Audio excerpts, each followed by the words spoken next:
hello. What's up tonight, everyone? Welcome. Fine. Uh-oh. Oh, no. Where's my... Oh, there we go. Haha, there I am.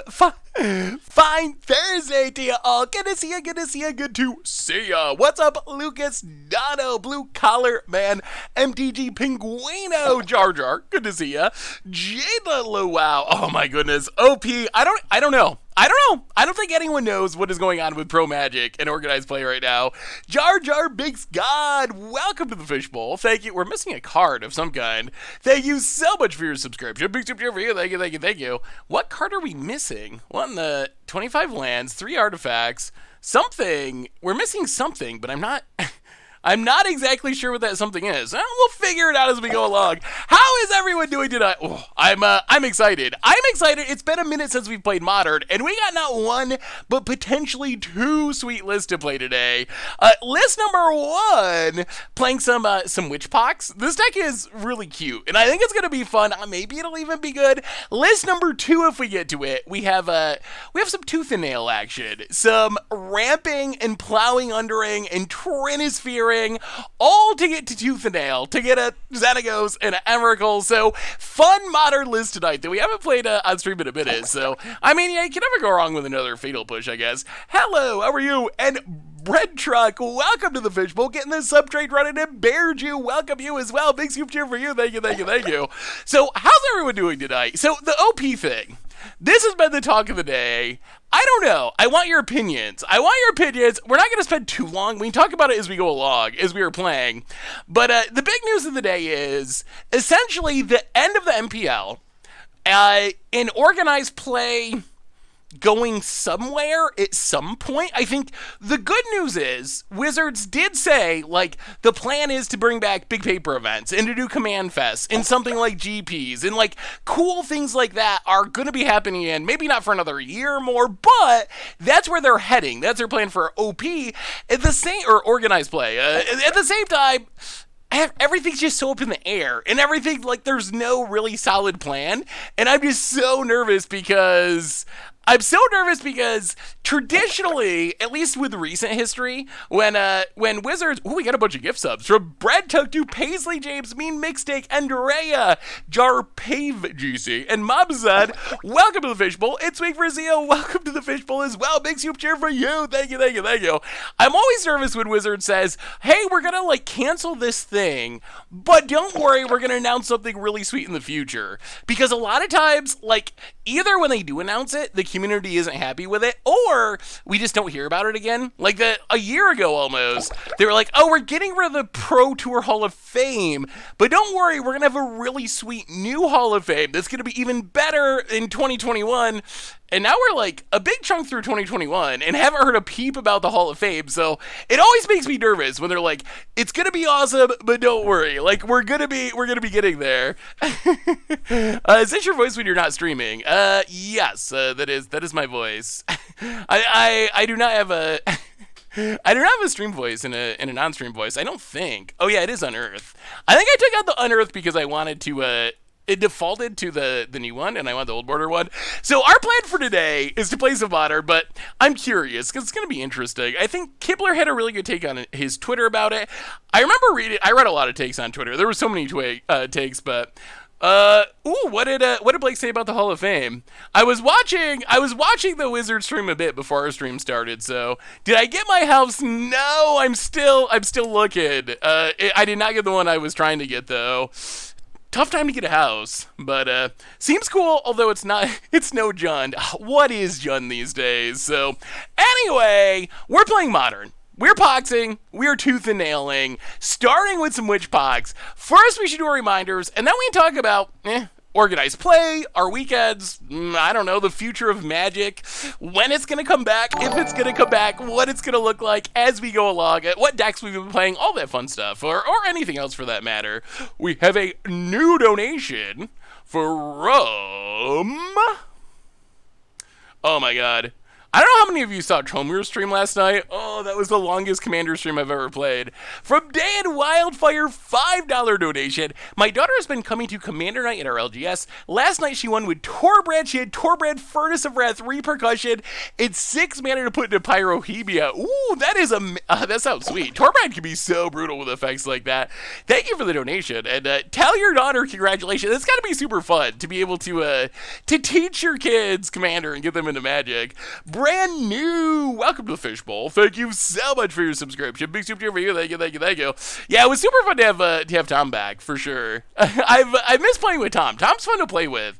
It's nice to have someone who's aggro and closes out the game, and Tom does a good job in that role. Except for last night. Oh my goodness, the first game was fun. The second game, Tomer killed me really quickly, and the game went like 3.5 hours.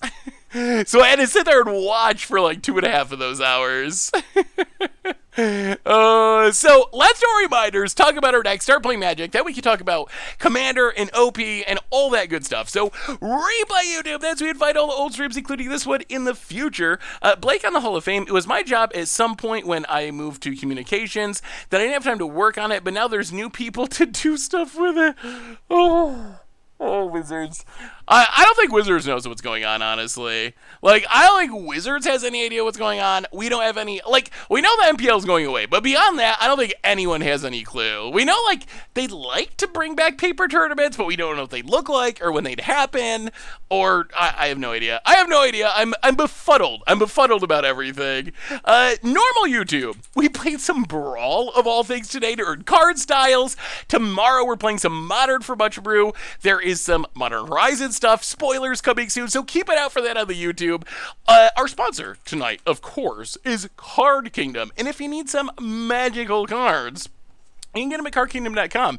Maybe a Kaldheim World Tree, maybe an old Atagatog, maybe Strixhaven Commander 2021. You can get them all at cardkingdom.com. Even get a free Scoops Saffron sticker, I think, the bearded one. You just let them know you want one in your order notes, and they will hook you up. Otherwise, merch page, tokens, t-shirts, playmats, giveaways, support the stream, and the channel, and the site donations. Always appreciated, never required. $2 or more gets your message read on stream. So many subs with the hype tray. Thank you so much for all the subs, everyone. So what are we playing tonight as the hype trade runs? We're starting with Witchpox. Abzan Witchpox Stoneblade. So the idea of this deck, this is a Sedgemoor Witch deck. It's Sedgemoor Witch in Smallpox and other sacrifice effects. Sedgemoor Witch is really sweet with sacrifice effects because when you cast something like, let's say, Smallpox, which makes each player sack a creature, sack a land, lose a life, discard a card, we will get the token from our Sedgemoor Witch before the spell resolves, so we can sacrifice the token, so we lose essentially nothing. It's like a free sacrifice when our opponent's theoretically losing a real creature. Same with like Deadly Brew. Deadly Brew in Modern, each player sacks a creature or planeswalker. If he's like a permanent, you can get a permanent back to your hand. Kaya's Guile also sacrifices stuff. So the idea of this deck is we're going to play Witch. We're going to play spells, discard spells, removal spells, Smallpox, sacrifice spells. We can either win by going wide with Witch and with Lingering Souls, or we got Stoneforge Mystic, which can get Sword of Fire and Ice, Sword of Feast and Famine, or Batter Skull, and that's essentially the deck. It's like Abzan, Sedgemoor Witch, Smallpox shenanigans, sideboard, removal, some Gideons for combo, some Thruns for control, more land destruction, Fulminator in the main deck too, with Unearth is really sweet, but Fulminator Mages for Tron in that style deck, Amulet Titan style decks. So that's deck number one. Deck number two, if we get to it, Tooth and Nail is a sweet archetype. I don't know if you've ever seen Tooth and Nail in action. Tooth and Nail, hey, what's up, King of Carrot Flowers? Awesome, dude, good to see ya. You finished your entire first year. That is amazing. How was it? Did you enjoy your first year at college? Man, awesome, dude. You must start watching the stream like when you were first starting high school, didn't you? You've been something for a long time. That's so sweet. So deck number two, if we get to it, Tooth and Nail. I really like this build of Tooth and Nail. Tooth and Nail itself, we're trying to ramp into Tooth and Nail. Cast Tooth and Nail with Entwine, Xenagos, Emrakul win the game. What makes this build unique is we're also like land destroying. We got Acid Molluses, we got Plow Unders, we got Eternal Witnesses to get them back, Trinisphere to lock our opponent out. So we'll see. We're starting with Witchpox, but then Tooth and Nail's our backup deck. Tooth and Tooth and I wonder if you can mash them together. Tooth and ale, Tooth and Dead Guy Ale. I mean, the Abzan deck is a little bit like Dead Guy Ale, but can we vote for which deck to play first, please? Do you want to vote? I guess so. Sure. Let's vote on which deck to play first. We'll do a very short poll, 2 minute poll on which deck to play first. Which deck first? Which pox? Tooth and nail. All right, get your votes in now. The poll is up. Hopefully we get to play both of them anyway, but it is at the top of the chat. If you look at the top of the chat, should be a poll. If you don't see it, you can refresh. Sometimes I gotta refresh. It looks like Witchbox is gonna win anyway. Hey, what's up, Benimon? How are you? I remember watching you in high school and you're in college. That's so I can't believe when I hear the numbers, I hear the sub numbers, and someone pops up at like 55 months. I'm like, wow, we've been doing this for a long time. Are we still doing channel point betting? If a mod does it, yes. That's the main question. I can't really do it when I'm streaming because it's too clunky. But if a mod feels like doing it, then we should be good. Who's winning this? Witchbox is killing it. 81% to 19%. I don't even know if it's worth waiting for the poll to finish. I don't think that Tooth and Nail can catch up. LOL for the 13th month. I remember I was still in college watching you, and now I've graduated. Congratulations, LOL. Welcome back to the Fish Poll. Big super cheer for you. Hey, what's up, Doggamith? How are you? Yeah, this is the most. Usually the polls are really close. This is the most lopsided I've ever seen. So, which pox it is? We'll get to Tooth and Nail maybe if we have time for a second league. So. So what do you, here's my question for you. We don't know what organized play is going to look like. What do you want it to look like? I think that's the big question. Gigantic Birdie, how are you tonight? And we have a new donation from Winter Milan T3, $4.20. The meme is here. I will even watch Moto if it's you, Seth. Well, Winter Milan, our next week, hopefully. I think our next week. So thank you for sticking around for some Moto action. I know for some reason, we've talked about it before, people seem to like Arena on Twitch and Moto on YouTube, but we gotta play some Modern once in a while, even on stream. What deck is good to start Modern? Ooh, so is budget a concern? If budget is a concern, I usually say 8-whack. 8-whack is like cheap, and it actually is pretty competitive, and it's upgradable if you upgrade the mana base. Burn is also another one that can be cheap and effective. If budget's not a concern, if you got $1,500, you can buy any deck. So then the equation is different. If you can buy any deck you want to, which you should be able to for $1,500, then it really comes down to your play preference. Like, do you like mid-range decks? Do you like combo decks? Do you like aggro decks? That control decks? There's something for everyone in Modern. So there's a lot of different tier 1 options. Sometimes I'm nervous about like decks that have been really good for a long time, like Heliod Company. Not calling for banning, but I do think it's possible that Heliod Company is the kind of deck that could get banned eventually, or get the combo banned out of it. So that's something to keep in mind about getting like the absolute best deck in the format. But yeah, with that kind of budget, it's really like anything at the top tier of the meta is a realistic option. So it's really just like what you enjoy playing, I think. Also, the other thing I would say is maybe wait another like couple of weeks until after we see Modern Horizons 2, because who knows how much the format will get shaken up from that. All right, so no Witch, we do have a Pox. This is fine. Doesn't really do anything, but it is going to stop our opponent from doing anything. For me, one of the biggest hopes it was promised was things like MPL was that it was going to have a focus on helping non-Americans and those that couldn't afford to play grind events. By saying we're going back to regional events, I'm worried that it doesn't just go back to American income focused. Well, I think Arena helps with that to some extent. Like, I think that's one of the upsides to Arena. I mean, obviously, if you're spending money on Arena, it's really expensive. But in theory, on Arena, you can spend 0 money. like literally $0, and you can play competitively, win a deck, play competitively, get like top 1200 or whatever, and yeah. I guess we take Mana Leak. So we take Mana Leak. They play. Oh wait, do they leave cards on top? One to the top, one to the bottom. Hey, let's take Certain Visions. We kind of want him to play the Goyf, and then we can just Smallpox it. Conway, welcome to the Fishbowl. Thank you so much for your subscription. Big soup cheer for you. Thank you, thank you, thank you. But yeah, I'm hopeful that Arena will be a way that people can play competitively if they choose to without spending a ton of money. Like the free-to-play option and play competitively.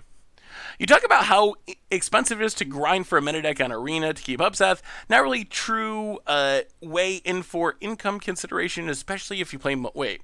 You talk about how expensive it is to grind for meta decks on Arena to keep up, Seth.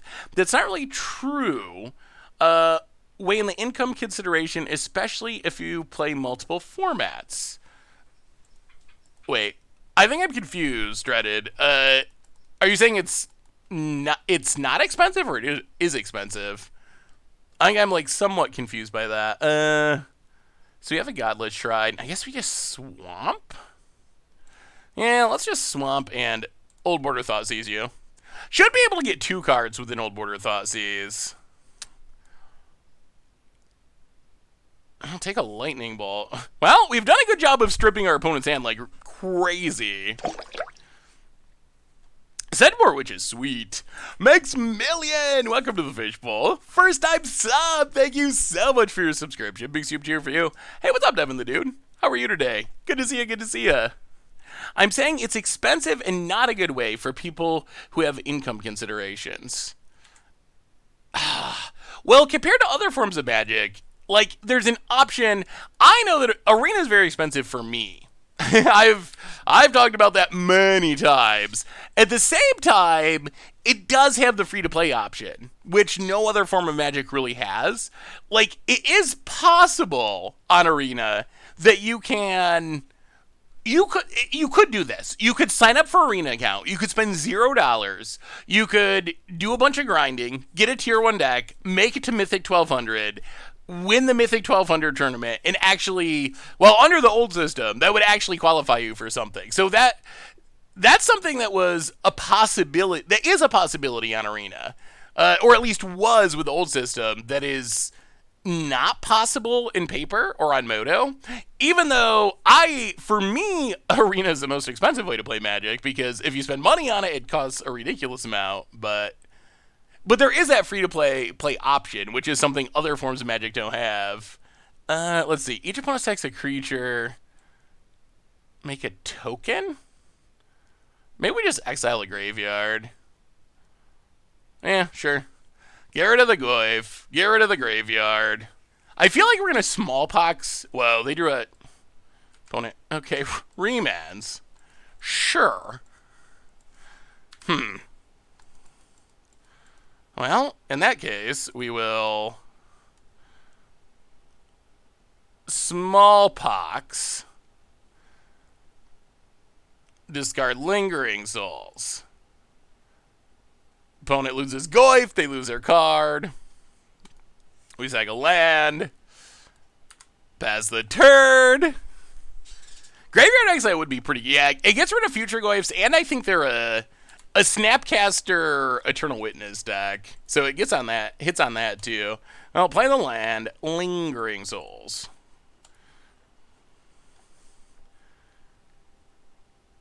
Come on. No remands. Alright, Force Indication. Opponent's fighting and clawing. This deck is... So I think this deck... Oh, what is the name of this? It's been a while since I've seen it. Eternal Command? This is actually a really interesting archetype. Eternal Command is... Yeah, let's sack this. Eternal Command is a really cool archetype. The idea of Eternal Command is you get down a ether vial so you can play. Now we're down to 10. You get down the ether vial so you can play Eternal Witnesses for free with the ether vial. And then, we do have flagstones, we just have not drawn a flagstones. And then, you can do Cryptic Command, counters, ooh, there's the witch, that's what we want to see. And then you can do shenanigans where you Eternal Witness Cryptic Command, and then you can bounce the Eternal Witness with the Cryptic Command, put it back into play again, do that again, and again, and again, and grind out a lot of value that way. I don't know how good it is, but it is a very cute deck. It is certainly cute. Well, alright, we're just gonna do this now. Kaya's Guile. Make a spirit exile your graveyard. And we get our pest. Alright, that's not bad. Graveyard down. Witch here. Hit ya. So far, so good for the witch. Mystic Sanctuary was the efficient form of the deck. It was, oh my goodness. Yeah, a lot of the loops were the same as Mystic Sanctuary, except Mystic Sanctuary was absolutely busted. And not very fun. Now, go to combat. Hit ya. I wonder if Sedgemoor Witch is just actually legitimate. Does it run Primal Command locks too? I don't believe it runs Primal Command. I think its main... From what I remember, it's all Cryptic Command, but... Well, let's not do anything. Let's just untap. Hold on to everything. Go to combat. Attack ya. I mean, we have a 2-3 turn clock. Yeah, I like Sedgemoor Witch a lot. One of the better cards, I think, from Strixhaven. Grab a Triume just in case. Pass the turn. Opponent's at 6.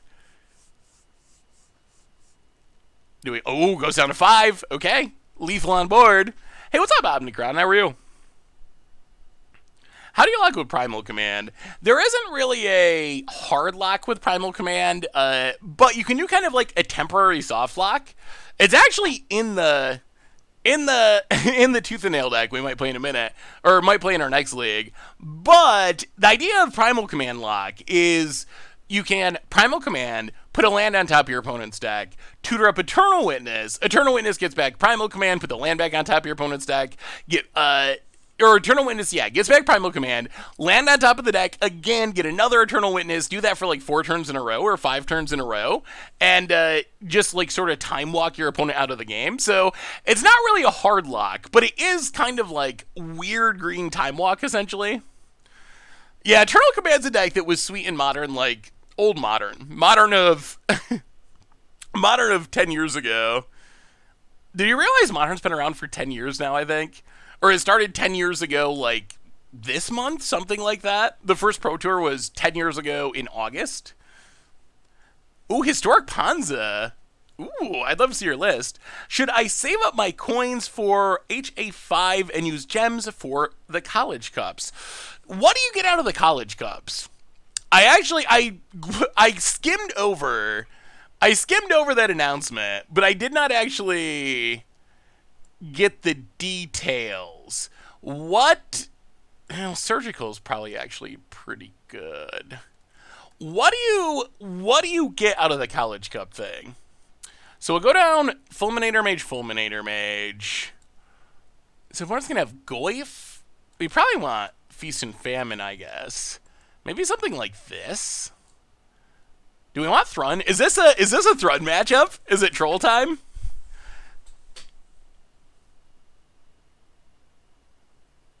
Smallpox is super sweet. Hey, what's up, Sally Cell? Good to see you. Yeah, Smallpox is such a sweet card. I wonder if they could ever put full-on Pox in Modern. Would full-on Pox be too broken? I wonder if full-on Pox would be too good. Yeah, we're gonna pay the troll. Troll. I think it's maybe my favorite Always Sunny episode. That one gets me every time. Every time that one makes me laugh. They're all just such idiots. I was thinking about the gas episode with all the crazy gas stuff that's going on. It's pretty timely. Real Pox is ridiculous. Opponent, Scalding Tarn, cracks it, Steam Vents, and Serum Visions. Let's see if we can get some... two surgical extractions. So it's going to be interesting. I feel like surgical extraction should be pretty good. Inquisition.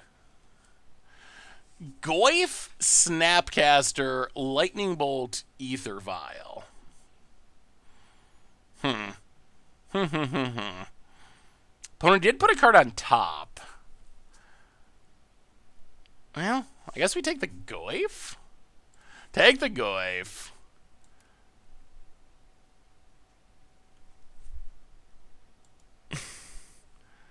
Is it worth... Yeah, we're not going to surgical a Goyf. That's probably silly. We can kill a Goyf later.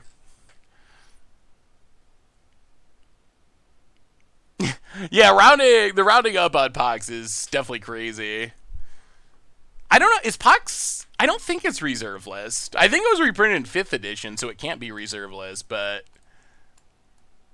I don't know if I would actually want that in Modern. We were debating, what do you think about him to Turok in Modern? That's a card that's been kind of on the... Ooh, Cryptic. That's worth getting rid of. We might even... I'm kind of tempted to just surgical that. Well, we can surgical it later and get more value, hopefully. All right, pass the turn.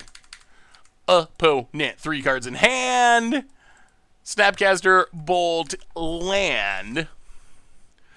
Do you think him would be broken in Modern? That was the question. Hey, what's up, Gostox? How are you? What is my drink of choice? I'm not much of an alcohol drinker. My drink of choice, it used to be Code Red Mountain Dew. But I've given up the soda. Soda is not easy to quit, but I quit the soda. So now I mostly just drink water, honestly. I drink Gatorade on occasion. Gatorade was my secret to quitting soda. It worked for me. Just going from Code Red Mountain Dew to nothing, that was not going to work. But Code Red Mountain Dew to like Gatorade and then Gatorade to water, that actually worked really well for me.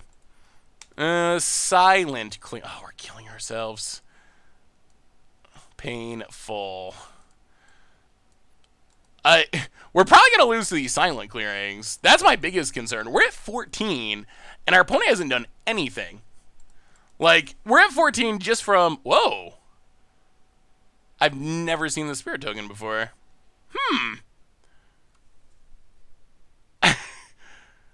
That's... I don't know if that counts as a spirit. That's interesting. Water is my preferred fluid.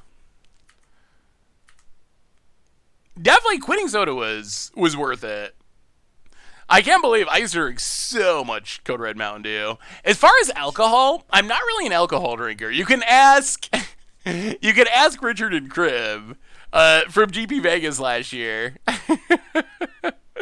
I'm just not much of a drinker, but if I do drink, wine is what I would drink most as far as alcohol, but I really don't drink alcohol, like, very socially, maybe, like, if I go to a party and everyone's drinking wine or something, I'll have a cup, but alcohol's not really my thing.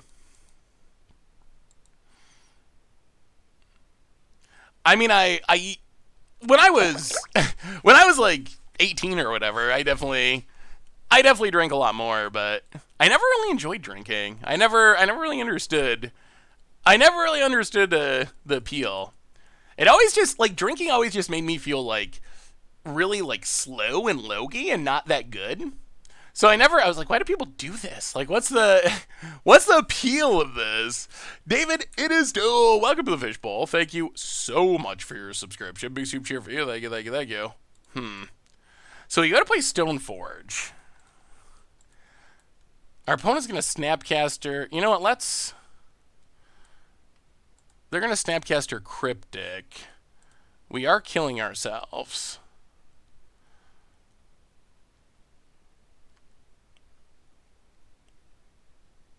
Stoneforge.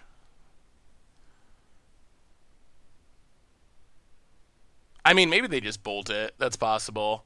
We're seeing the downside of these silent clearings. And the downside is they are a ridiculous amount of life. Opponent going to lightning bolt. We might have to surgical the bolt too. Opponent. Crack scalding darn. Oh, I drink a ton of coffee.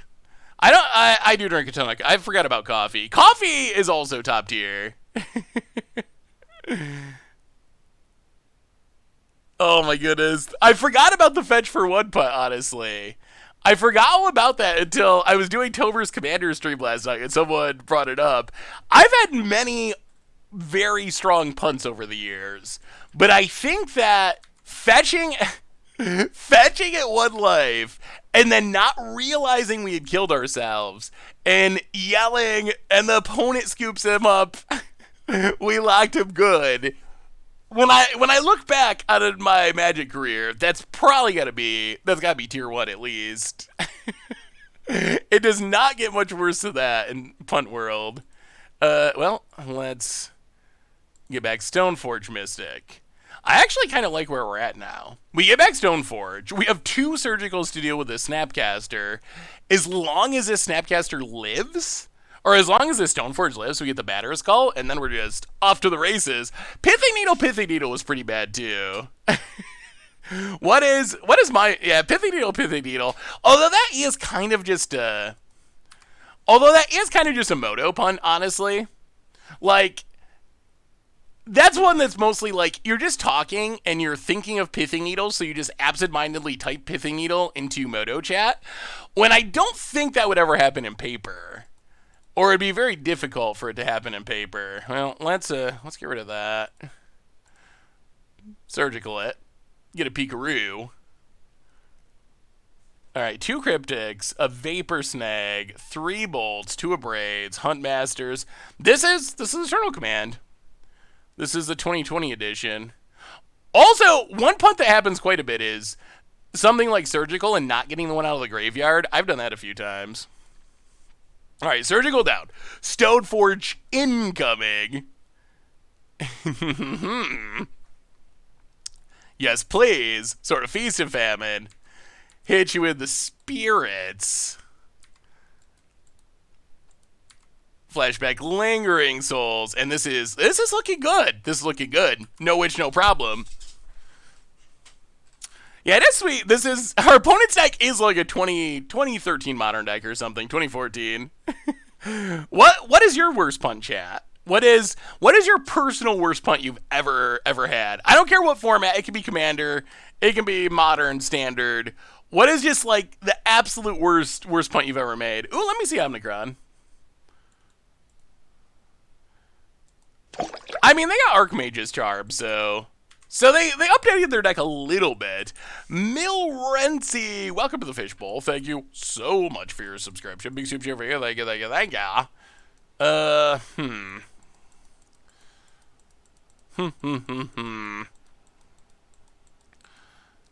Sort of Feast and Famine. Put it on a Spirit.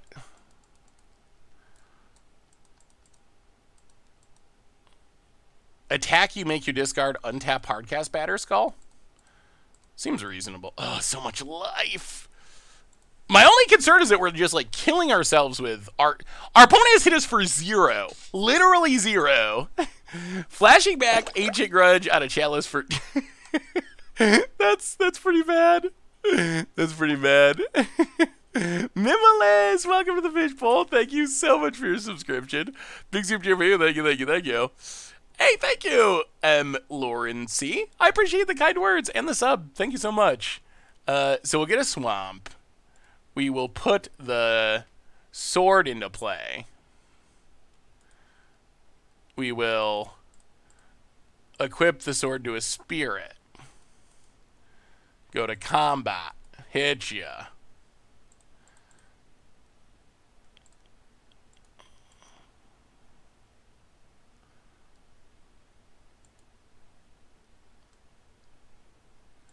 Opponent discards. Down to 6. Well, 1, 2, 3.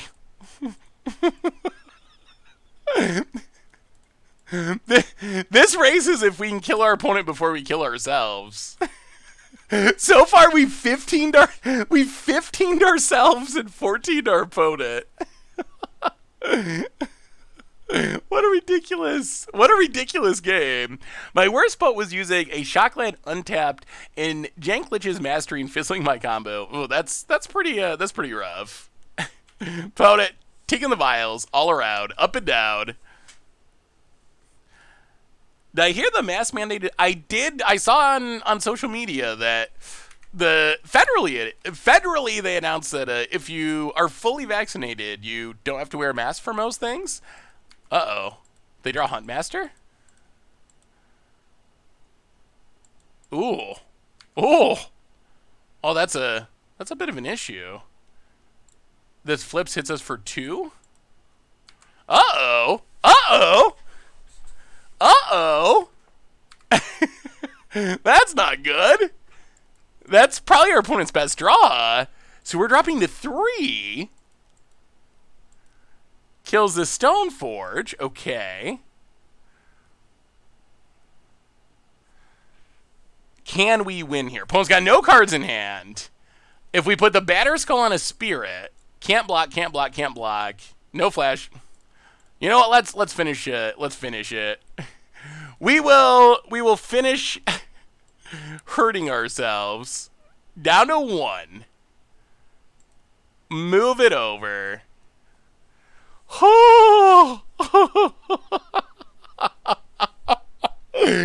We 20'd our opponent and 19'd ourselves. Good thing with that Huntmaster. Good thing we did not take 1 more damage, or we would have actually killed ourselves. The 11-inch thing. I honestly, Stone Raid Productions, I actually don't even remember it. Yesterday, oh my goodness. Yesterday I played the longest Commander game in the history. How many of you were at Tomer's stream? Show of hands. How many of you watched Tomer's stream last night? It was super fun. It was super fun, but oh my goodness. That was a long Commander game.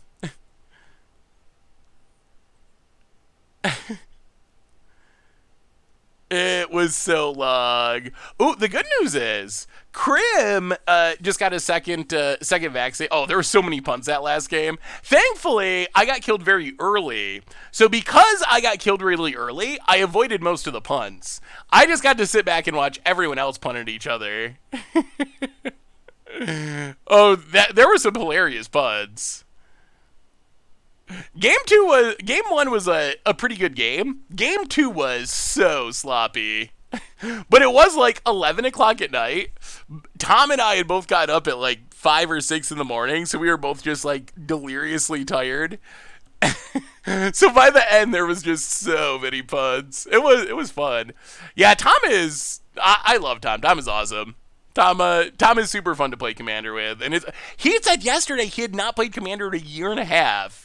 So I'm glad we just randomly reconnected. On Twitter, I was like, we just started talking about something random. Dragon's Approach. He responded to a question I had about Dragon's Approach.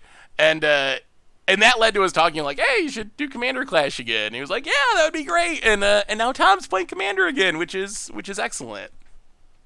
I mean, Tom also is doing adult things and busy, so I don't think we'll be getting a full-on Tom season of Commander Clash.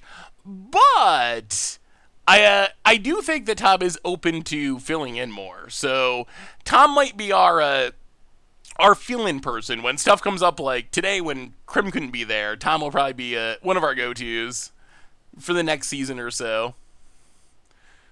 Longest game ever of Commander was first one took around 4 hours at my LGS. Whew. I don't know. Yesterday's stream...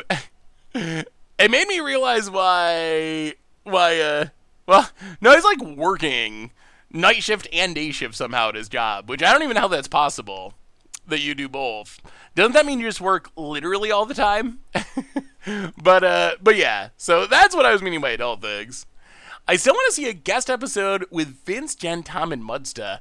Ooh, that would actually be interesting to have an all-guest Commander Clash episode. I might have to set that up. That would actually be pretty interesting. Who would you be rooting for in the guest clash? We played 3v3. Oh, 3v3v3. Yeah, that would take a long time. That does sound like preview season, doesn't it, Jack? We're almost there again. It is almost time for more previews. Luxac! Love the legacy content last week. We need more of that. Ooh, well, for the 43rd month, welcome back to the Fishbowl. And good news, there might be more legacy coming up. Tomorrow for much of you we're playing modern, but I haven't played a bit of legacy this week. So I think there's gonna be more legacy in the near future. Soulscar Mage. Well, we will Fatal Push. Untap. Silent Clearing. Stoneforge Mystic. Get us a Batterskull. What do you think about Witch and 8-rack? I actually think Witch could be a really good 8. Ooh.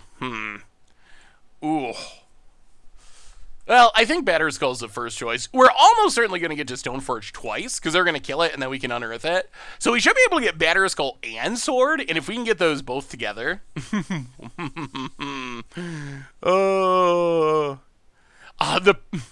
So the pro... We haven't really talked about... Yeah, Sedgemoor Witch. It makes a lot of sense in 8-rack, because one of the things 8-rack wants to do is stick an ensnaring bridge.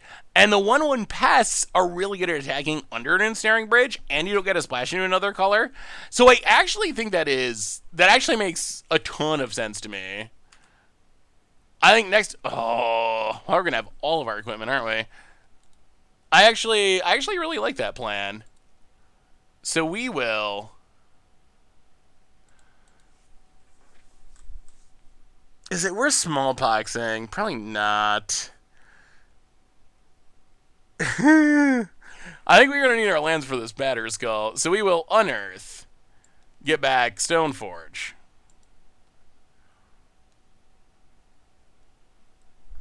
Opponent. Let's it go. Alright, so we have every equipment out of the deck. Play the Swamp. I mean, Stoneforge living would be insane. That is the dream that it could live. We'll see if it actually works. You would have easy Smallpox there? Interesting.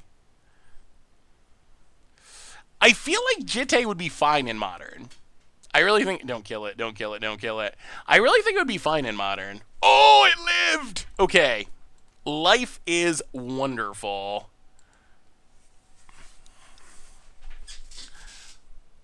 Huh. Are we supposed to just put the sword on the Stoneforge now? Look at this hand. Ah, bonus gives it up. Easy, easy. No witch necessary. Whew, that was real good. All right, so organized play. We haven't really talked too much about organized play. I feel really bad for the pros. That is number one. That is the biggest thing out of this. Like,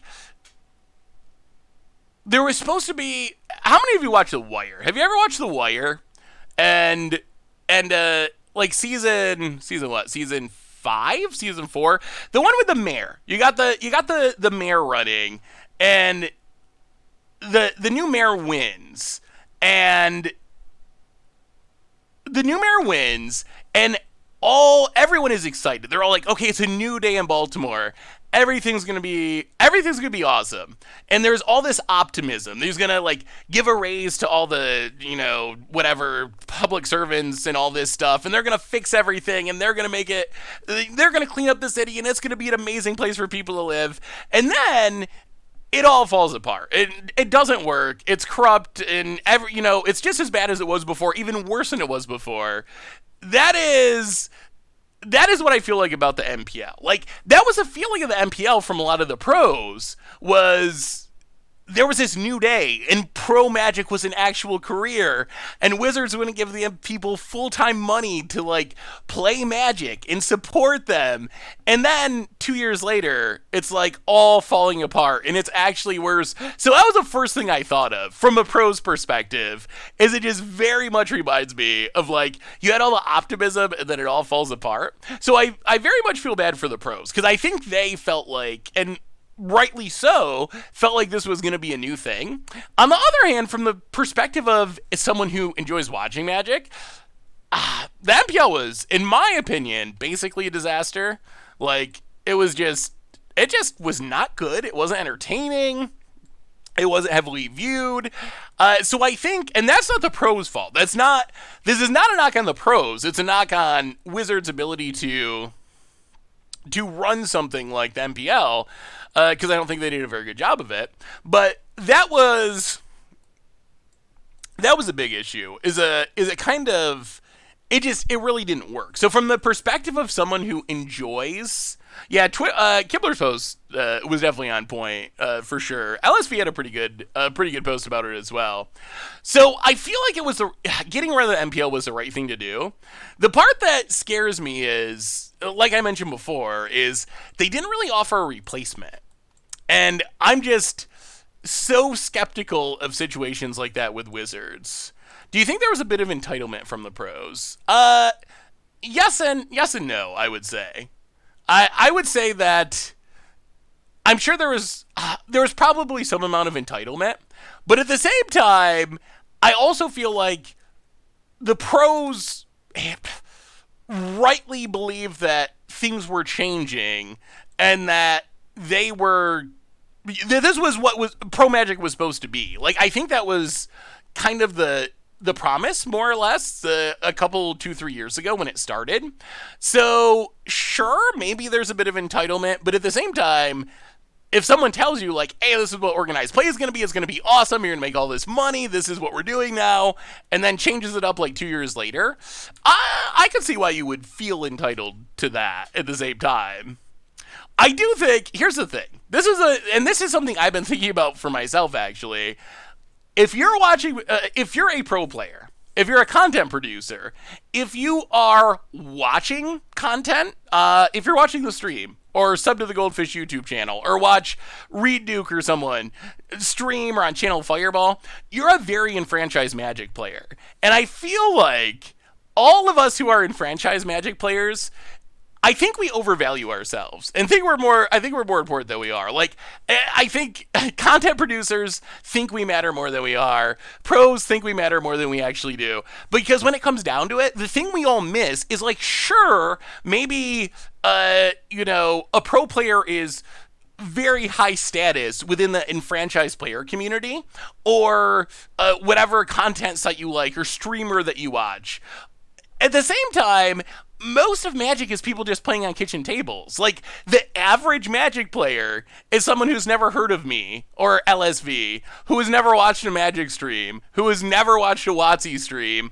Like, that's the average Magic player. So I think that's how Wizards is looking at things right now, is like, why are we paying all this money to, like, content producers and to pros and to do all this stuff when the average person playing Magic is someone that wants to play a game of Commander and doesn't care about any of this stuff? So I feel like that's what they're trying to prioritize.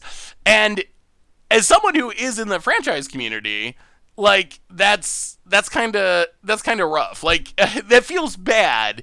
But at the same time, from Wizards' perspective, I could see why that would be the direction that they were going. And they want to have events that will maybe those people will hear about, advertise them through channels that will reach them, and maybe they show up to a Command Fest or something. And so I don't know. I feel like Wizards is heading a different direction. I think it's a direction that is going to be difficult for enfranchised players who are used to Magic being one way, content producers, pro players, etc. But maybe it'll end up being for the best in the end. The return on investment for content creators in the pro scene is just not there for Hasbro. Yeah, I mean, it hurts to think that way, but I actually think that's what Wizards thinks. I think that's what their numbers probably show. So I know, like, so yeah, I think that's what it comes down to. And I would explain, and I would assume that also playing into that is like Wizards. Man, drawing a sackable land would be pretty nice. We untap Kaya's Guile. Opponent's still got to light up a stage.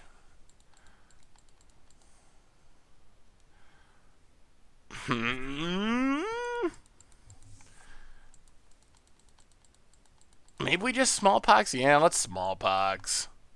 We got enough lands. Actually, do we want to sack the Ghost Quarter? Ghost Quarter doesn't do anything. Blast Zone. I guess it gets a Blast Zone. Alright, let's play the Ghost Quarter. Play the Ghost Quarter. Smallpox you. Out of here, Ferosa Dodd. Get rid of Lingering Souls. I mean, I think the pros have every right to feel hurt about how this situation went down. And even watching like Wizards stream today, it sounded like this came together really quickly. Like, it sounded like, from hearing, I didn't get to see all of Wizard stream today, because I was preparing for the stream, but from the parts I did see, I definitely saw Blake talking and saying, like, we want to do this, essentially we want to do this quickly, because we knew that the league weekend for the MPL was coming up this weekend, and we knew that people were going to be making life decisions based on being in the MPL or not. So, for the sake of the players, we wanted to make sure that we were upfront about it and told them now, rather than having people qualify for the MPL, quit their job or something, and then us be like, oh, just kidding, by the way, like a month from now, not going to be any MPL anymore. So I do feel like this came together really quickly, and I 100% think it is acceptable and right for the pros to be very hurt by this. And I think it's acceptable for the community to be skeptical of Wizards because, like I said, we've heard this a lot of times with organized play and other things where it's like, where it's kind of like, okay, like, yeah, I know we're going to do this big change, and it looks really bad right now, but don't worry, like, we're going to be announcing really sweet things soon. So just be patient. We're going to announce really sweet things soon. And that hasn't always happened. The things haven't really been sweet. We haven't really always gotten announcements in a timely manner.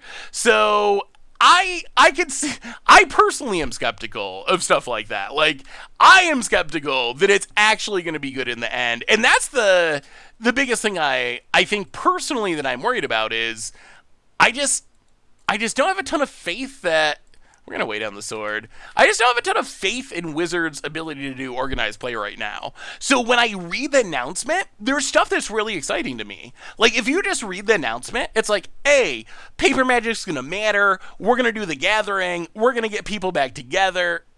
Uh-oh. So that's another Bone Crusher? We're going to get people back together. We're going to have GPs.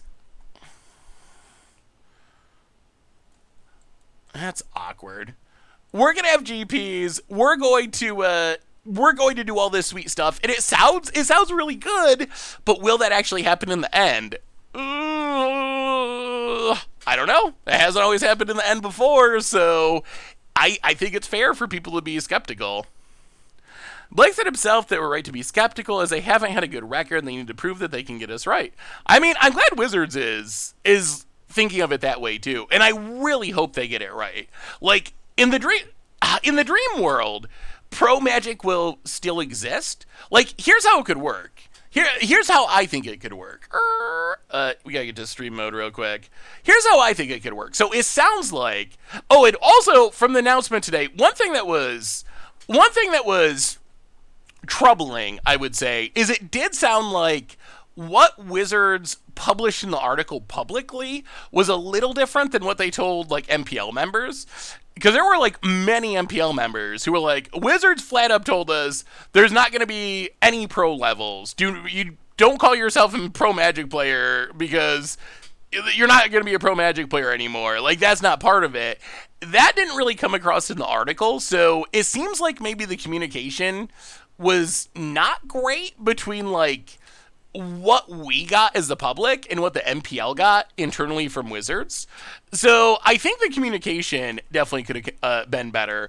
But what I'm hoping is Wizards starts doing GPs type stuff again. Do Command Fest, do GPs, have tournaments at them. Like, send people out, have tournaments. It'll be awesome. And then, sure, maybe there is not gold, silver, and platinum anymore. Maybe there's no MPL anymore. It sounds like that direction we're heading. But if Wizards adds a bunch of money into the prize pool, I think the pros will still show up. And maybe you'd still have, like... maybe you still have pro Magic players, essentially, where if the prize pool is good enough, you qualify for the events, you go, sure, you're not getting some guaranteed MPL income, but you're able to go in and win a bunch of money, potentially, if you play well, and then everyone has a shot at it, which is one of the big problems with the MPL aspect, I think, is that aspect was really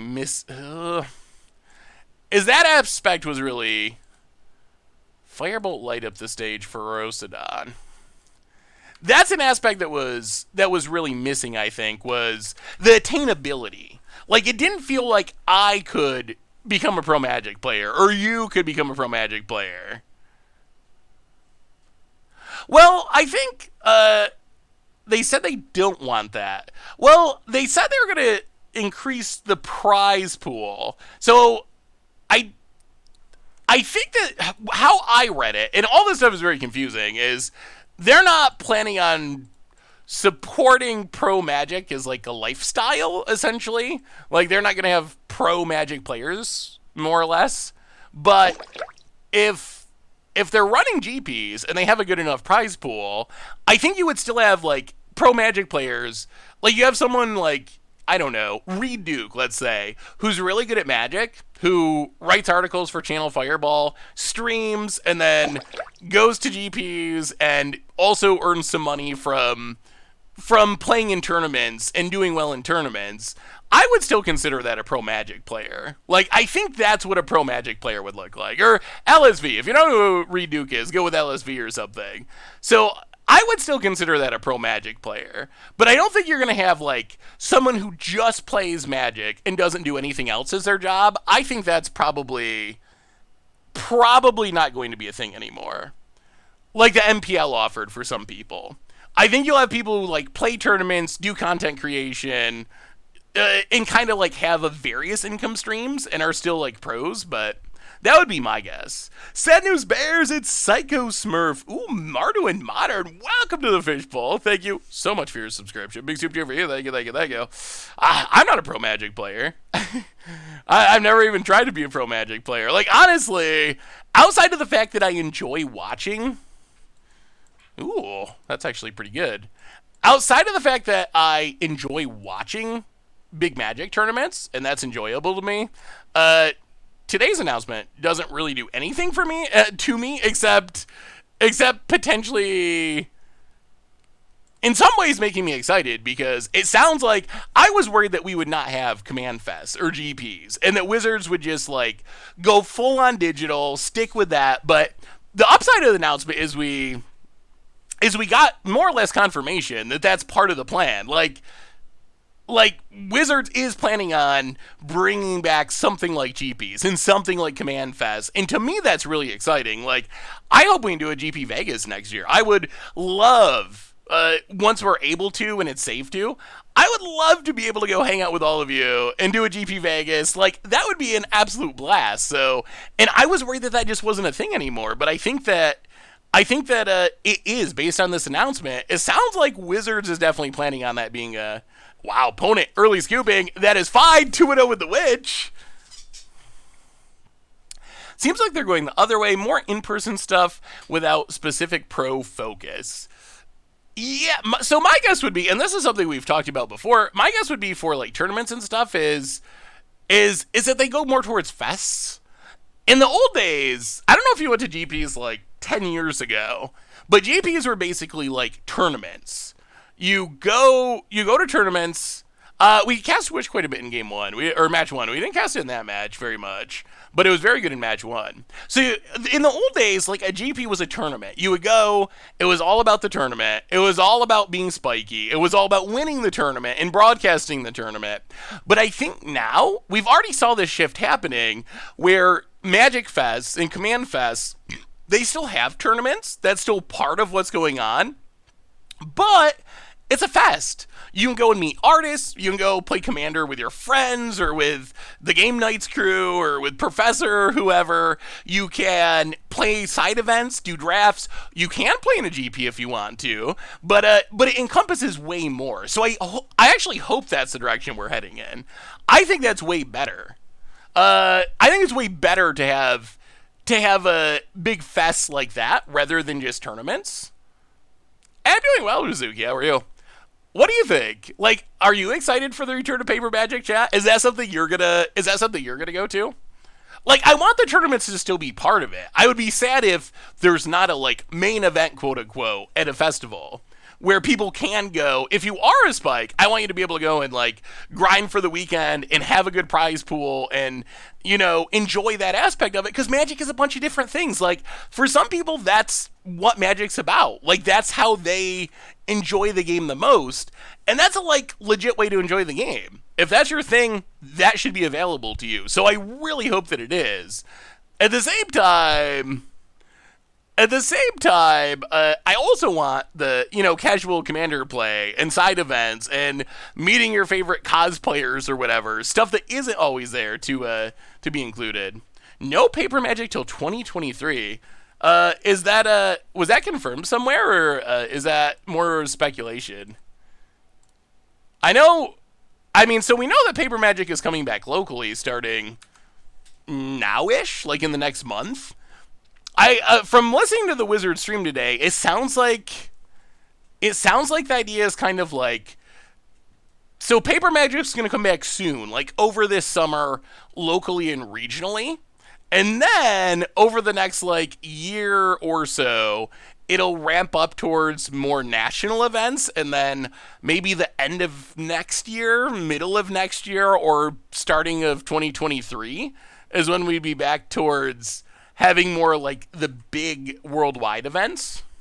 That's what I was kind of hearing from the roadmap they were describing. Obviously, it was not, like, specifics, other than we know that Sanctioned Play is back this month, I think, based on your local regulations. We are 2-0 at the moment.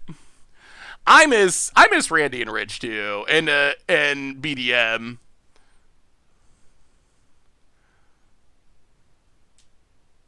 Oh, it's you say you should wait. Yeah, I mean, I think we got to kill this Hex Drinker before. We could have waited and tried to catch it leveling up. Maybe that would be more value. Are we up against Jund? Is this just like actual Jund? I guess we could have waited and tried to get it to level up, but I think this is fine. Opponent is kind of stripping our hand with these Thought Seizes. Land, go.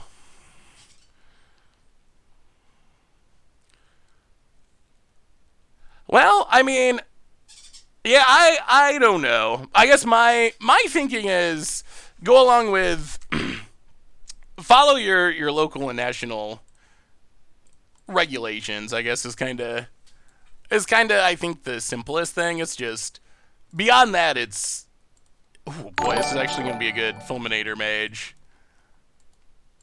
Well, yeah. One land for you. So we'll see. I mean, I don't think Wizards definitely didn't make it sound like they're starting national events in the near future. But it sounds like we're heading that direction eventually.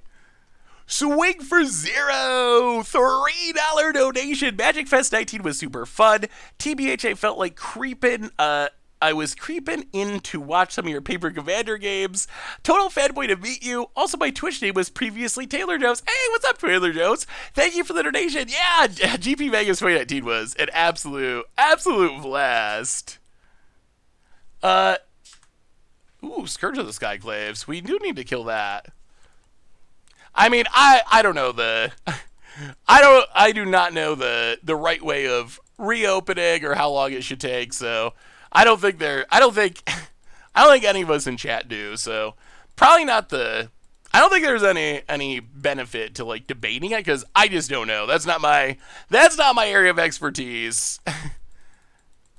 My current plan is just do what the government tells me to do, and hopefully they will be wise and the experts will be wise. Yeah, I guess we can flagstones. A little bit worried about this Scourge. Scourge can get pretty big pretty quick. We're gonna have to hit another removal spell at some point. Well, Tablet, go. I was really sad when my Ridge wallet that you and Richard gave me at DP Vegas the first year fell apart. Oh, that's not good. Opponent gets in, hits us. Down to 18. So we're also almost to spoiler season again. Oh, yes. Yes. Oh, that is an excellent draw. We will float mana, Smallpox. Oh, that's what we wanted to see. That is what we wanted to see. Out of here, Scourge of the Skyclave. Out of here, opponent's land. Back down to 1 mana. Sure, we will sack. We'll discard a Plains. We'll sack the Flagstones. Batterskull incoming. We're kind of like a land destruction deck, almost, I think. Yeah, Pox is a sweet strategy. Over under the league weekend this weekend, breaking 3 digits in viewership. I mean, maybe a lot of people turned in. Did you see the rumor? I don't know if it's true, but it would be the funniest thing. There was a rumor going around on Twitter that the pros were going to all register singleton decks as a form of protest, I guess, or anger over the OP announcement. That would be so funny. I don't know if anyone would actually do it, but oh my goodness, that would be so hilarious. Pox is don't fuzzies. That's Shadow. Pox is attrition-y. Well, that is a dash shit. Ooh, Unearth. Huh.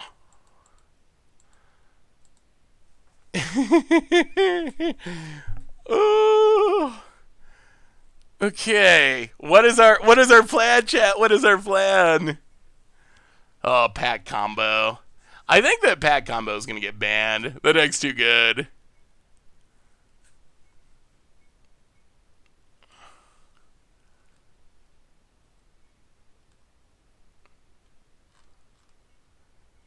I enjoyed the Commander Clash reunion yesterday. Tom doing Tom things. Yeah, Tom's also.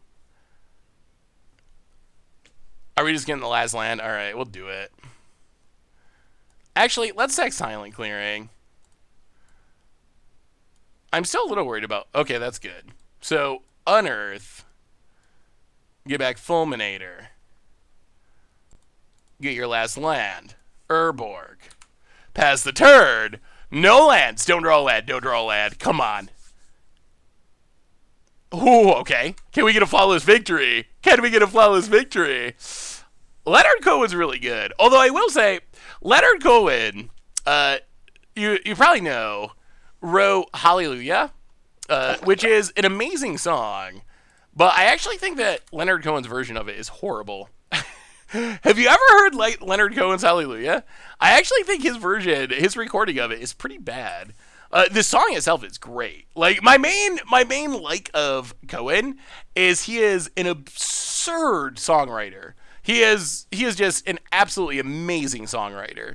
But his actual recordings, like some of them are okay, but I actually think his Hallelujah is not great. Hello, Matic! Welcome to the Fishbowl. Thank you so much for your subscription. Big super cheer for you. Thank you. Yeah, remove him for Death Shadow would be fine. We got our opponent's next land covered, which is funny. The problem is, attacking our opponent grows the Death Shadow. Is it even worth it? Can we really not attack with... Oh, a sword would be interesting.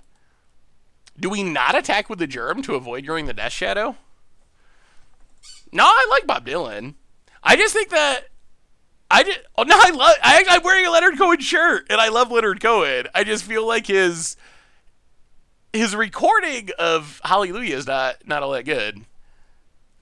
It sounds kind of like cheesy and dated to me. I don't know. Maybe that's a hot take, but I feel like it's kind of like sounds cheesy and dated. I mean, he's an amazing songwriter, and I like some of his other stuff. Like, Suzanne does not sound as cheesy and dated as Hallelujah, but Hallelujah in specific, I think it's like the backup singers and a little bit of like the 70s or 80s undertone of some of the sounds. It sounds old.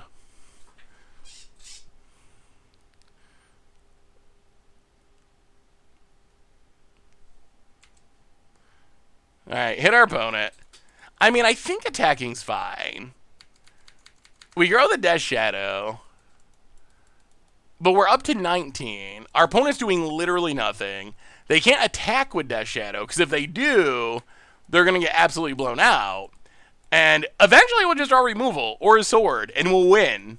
Whoa! Sure. Sure. Get in there, opponent. Get in there, friend. Opponent hits us. Well, get in with a batter skull. Hit you. Down to 3. Play the plains.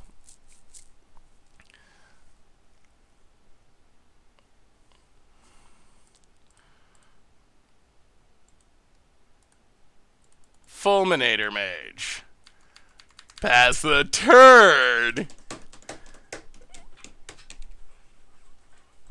Opponent. Ooh, untap land. Okay. Inquisition. That's a whiff. Combat. Passes. Removal for the win. Redraw. Silent clearing. Sack it. Draw. Removal for the win. Land. Awkward. Well, alright. Blow up your land. We are flooding a little bit. And we just need a removal spell. About it. Combat. What a weird game. Passes.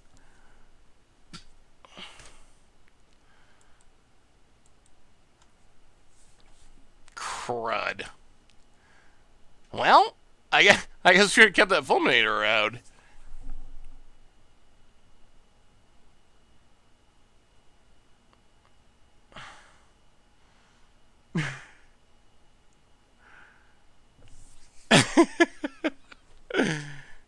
Just cast it and bounce it and replay it? Is that where we're going? Did you get the thing I sent you in the mail? I haven't been to my P.O. Box, Alf. I'm going to check it tomorrow, so ask me on Monday's stream. But I'm sure I will as soon as I get there. Well, it would have been lethal if we knew we were going to draw Smallpox, but we didn't.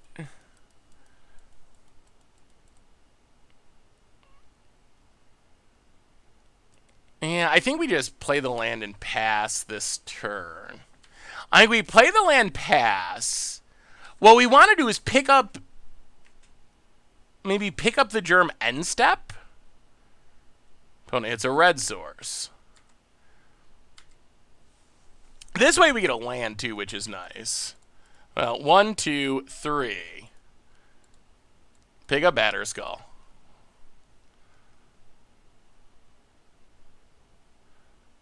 Untap. Oh, lordy. All right, that's also good. Smallpox. Hit you on 2.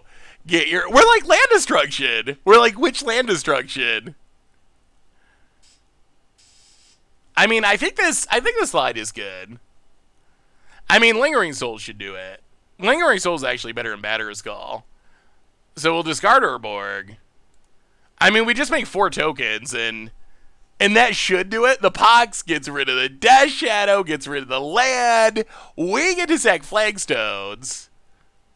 I can't believe we actually mana screwed them. I didn't think that was a thing that could happen. But we are Flawless victory! Flawless victory! We just didn't draw Witch this game. Witch has been good, though. Like, when we have drawn Witch, it has been very good. We just hadn't drawn it that game. Opponent was stuck on lands, but that was partly thanks to us blowing up. How many lands did we blow up? We blew up quite a few.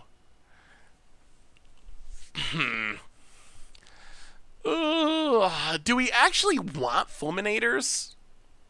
Is that actually worth it? Yeah, it's hard to mana screw the deck that only needs 1 mana to cast their spells, but we pulled it off.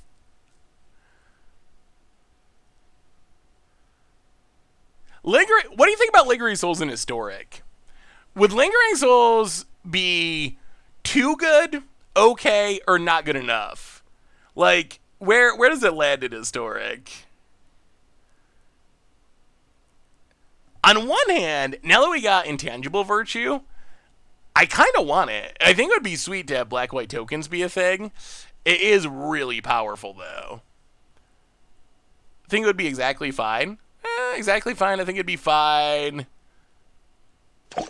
Yeah. Faithless Looting does make me wonder. Nesmith, Lingering Souls in Historic. Now, please, I love that card. I also love Lingering Souls. I think the most dominant deck I've ever played was the Lingering Souls deck. It was Dark Ascension block constructed. Dark Ascension block constructed.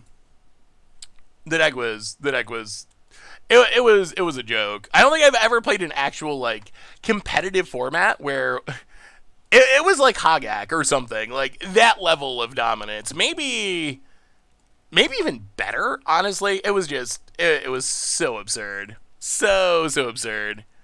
Because you had Lingering Souls, you had Intangible Virtue, and you had Sorin. So I remember like building the deck on Moto as soon as it came out, and I don't even know what my record was. My rating got I think it was the highest my constructed rating has ever been. Like some ridiculous number. It was just like the deck was winning like 90% of the time or something until they banned it. It was just so over the top good. Ugh. We got a Witch, but we can't keep this hand. I mean, block construct I don't actually really like, but what are your predictions for Pioneer Masters in Historic, Seth? I'm hoping for Reflector Mage. Ooh, unremitting for the 3rd month. Welcome to the fishbowl. Smallpox it is. Thank you so much for your subscription. Big super for you. Thank you. Do you want a depressing prediction for Pioneer Masters? The depressing prediction is I'm not sure it's happening. I'm honestly not sure it's still happening.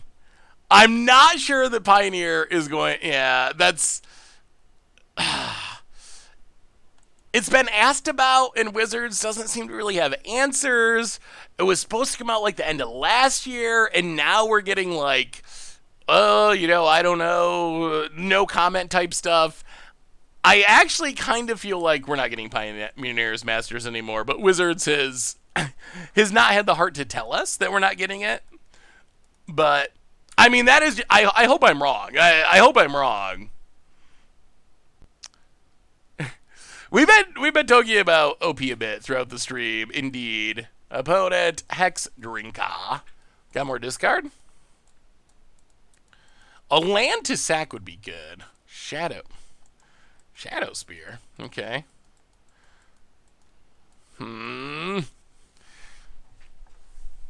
Really tempted to just fire it off anyway. Ooh. Yeah, I mean, I think we're going to do it. Smallpox. We discard Ghost Quarter. Sack the Swamp. Opponent's down to 1 card in hand and 1 land. We have 3 cards in hand and 1 land. I feel like we're ahead again. This deck's working. Wonder what Andrew Coney thinks about the MPL business. I haven't really talked to him about it. Ooh, interesting. Well, land go. Opponent. Boy, you should have kept in the Fulminators and just went on the Mana Screw plan. Maybe we could legitimately just Ooh, alright. Maybe we can legitimately just win by Mana Screwing this deck. Opponent passes. Well, Lingering Souls will be good in the future past the turn. We do have a ton of removal at the moment. This is... yeah, Abzan Smallpox, essentially. Opponent, untap land. Abzan land destruction. Well, we can't cast it this time.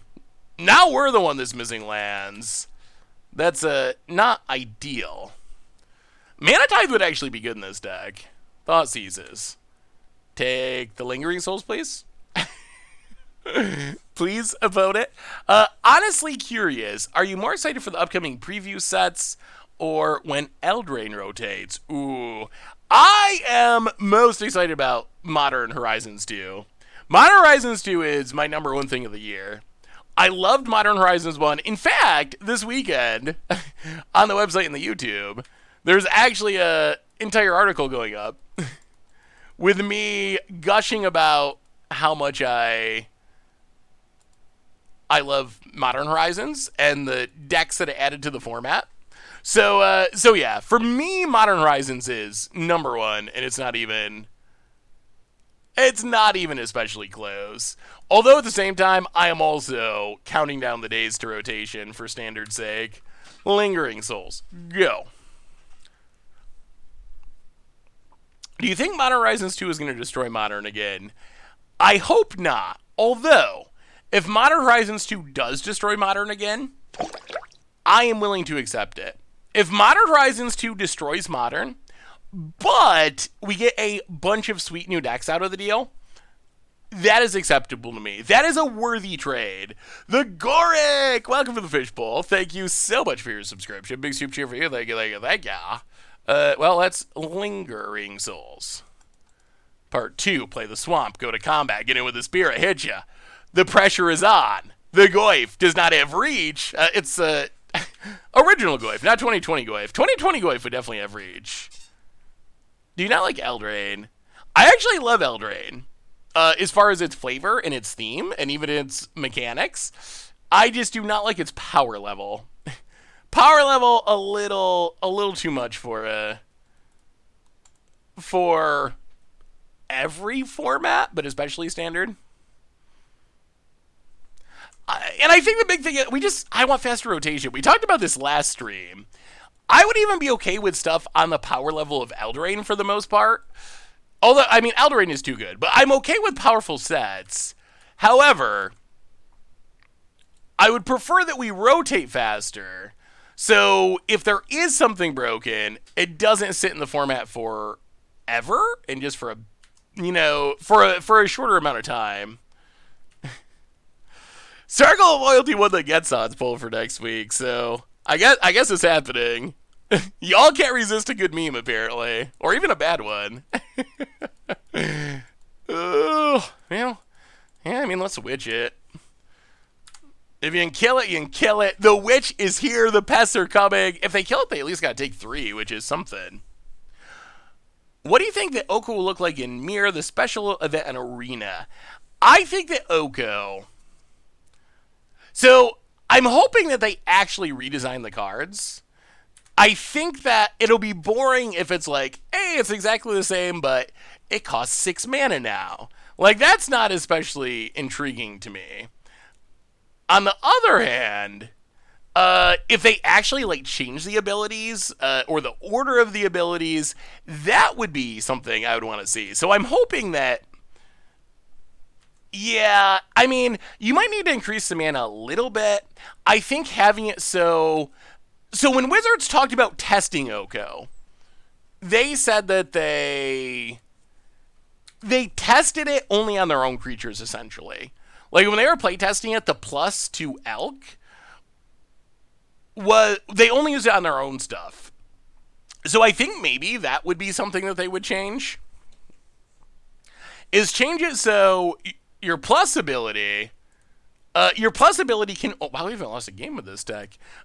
Changes so your plus ability can only target your own stuff. I think that would actually help. You probably got to adjust some other knobs as well. Starts with one less loyalty and a minus instead of a plus. That sounds reasonable.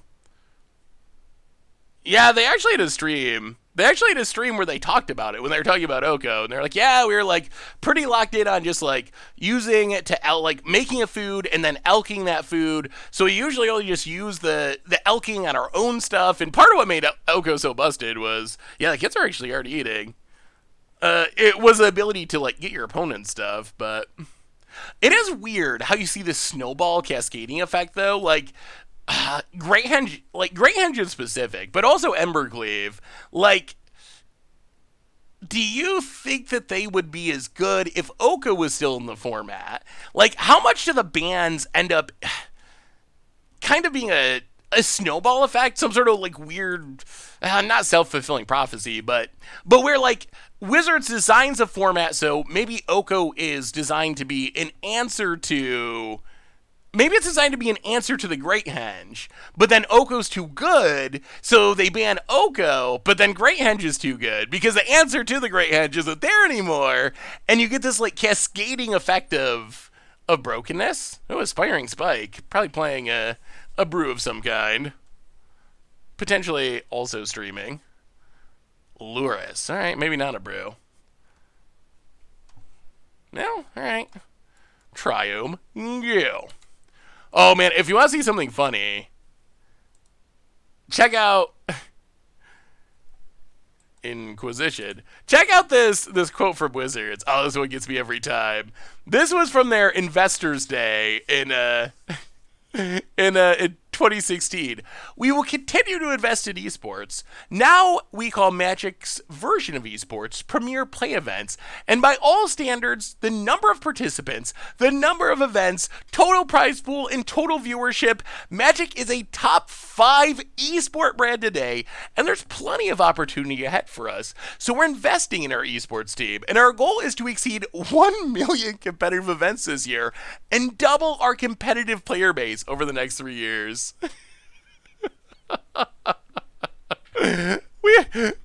But they don't just say top 5 esport, they say by all standards. By all standards, Magic is a top 5 esports brand. No matter how you look at it. I don't even know how you'd have 1 million competitive tournaments. What would that look? How is that even possible? That one cracks me up a little bit. 1 million competitive tournaments? That's how many tournaments is that a day? I actually kind of want to calculate that now. 1 million competitive tournaments divided by 365. We'll assume they're going through the weekends and holidays. Aw, bad typing.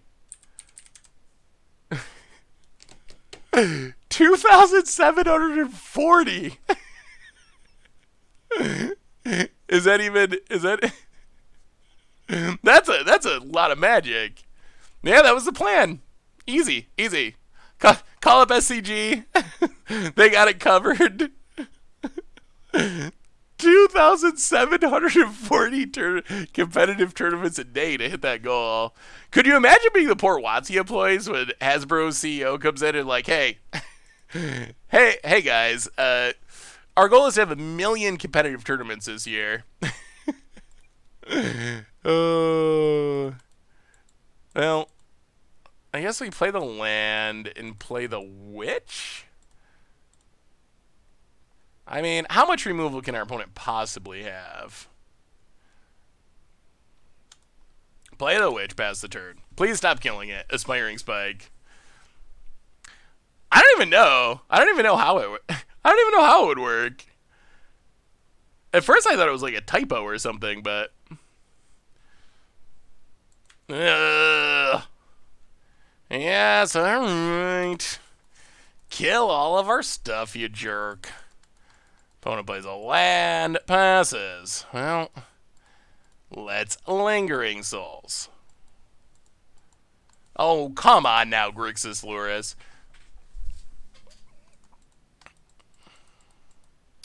I was hoping our opponent would be playing a Sweet Brew, but it's kind of just Grixis Luris. Expressive Iteration. And, hey, what's up, Betty Skinny? How are you? What is the best / most busted creature to cheat into play with indomitable creativity and historic? Ooh, well, kind of depends on your build. That's not the worst draw. Marsh Flats, crack it. Get a Plains. Fatal Push. Dash Shadow. Kaya's Guile. Dash Shadow Graveyard. Pass the turn. So if you're willing to build around it, Velomachus is actually pretty insane. If you are not willing to build around it and you're just going to play it more or less fairly. Uh-oh. Thoughtseizes? If you're going to play it fairly, then it's probably... Oh, it is Thoughtseizes. Then it's probably Ulamog, I would say. Well, let's linger. I mean, our opponent does have to deal with these tokens. If they just play Luris, they lose, so they need removal. Opponent passing. Well, crack a clearing. Another Lingering Souls. Flagstones. Combat. Attack you. What's that last card? Lightning Bolt. Opponent goes to 1. Well, 1, 2, 3. Lingering Souls. Flashback Lingering Souls. Pass the turn. Opponent needs 2 removal spells. Opponent, combat. We'll take it. Opponent goes to 4. Sure. And scoops it up. Whew. Whew. All right, we got there. We're splashing green for sideboard cards in Sneaky Strixhaven All-Star Deadly Brew. Deadly Brew, really good with the Witch. Cast it, make the token, sack the token, get something back from the graveyard.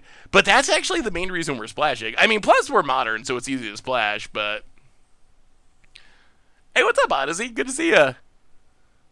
Which broke the game more, Oko, Oda, or Companion?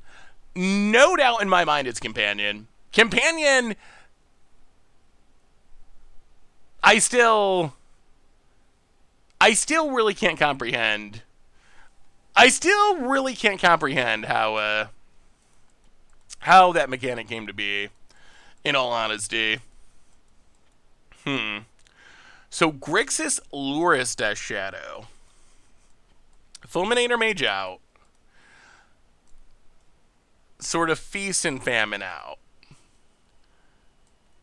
Kaya's Guile in.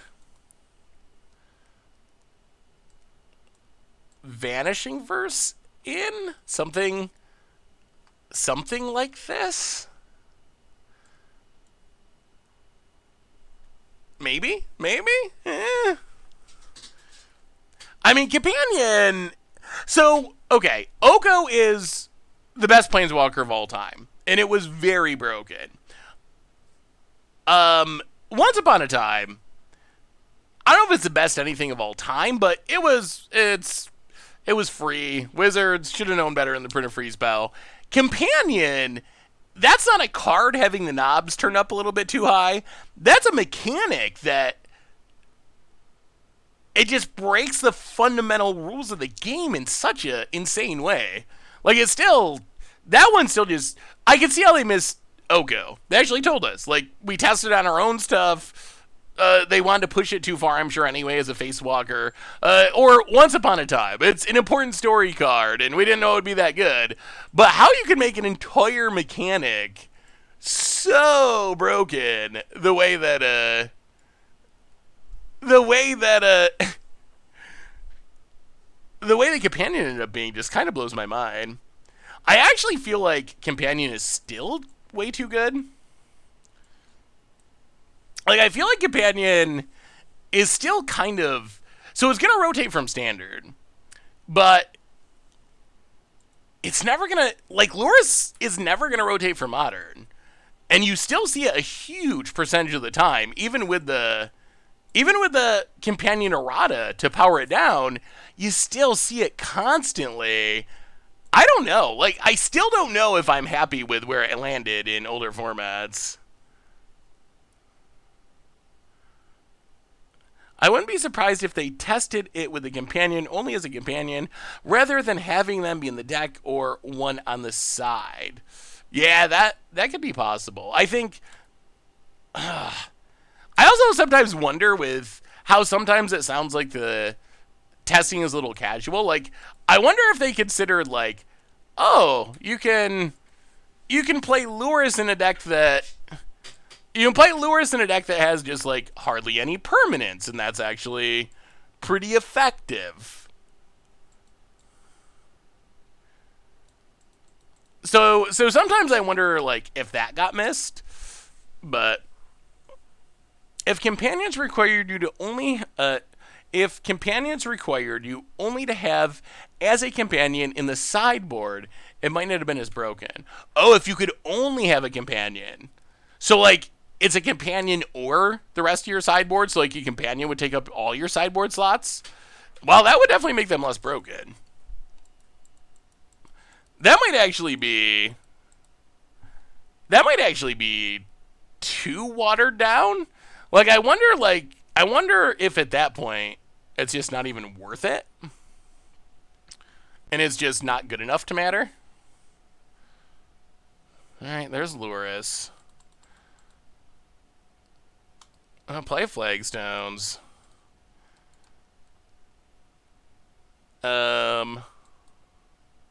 Sack Exile. Pass the turn. Well, alright. Opponent's gonna get their little bobble combo going with Luris. Bobble, Luris. Replays it. Bobbles.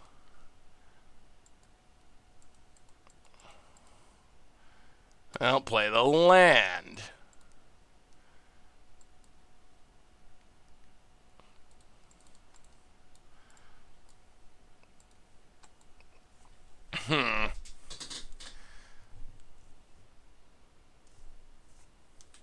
I would like to do cool things, but I feel like we're just kind of locked under this Luris.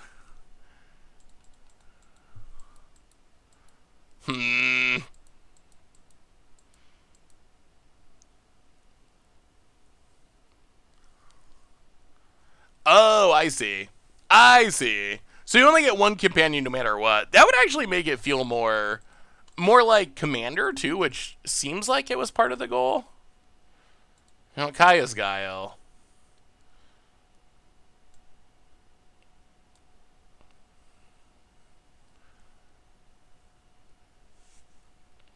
Get rid of Luris. Opponent bobbles. Draws another card. Well, Luris is down. They better not reanimate it. No. No one knows about it. Cabal Therapy would be very strong. It would be very strong in Modern. Now, let's Ghost Quarter ourselves. Get a Swamp. Get a Triome. Untap.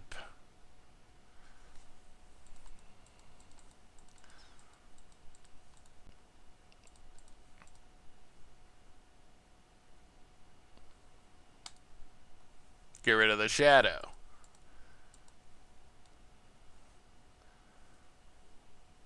Opponent counters. Deadly Brew.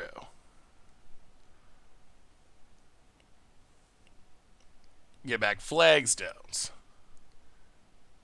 I mean, I guess we should have attacked for one, but whatever. Good enough. Keep killing stuff. Keep passing. Opponent, land. Dark Confidant. Well.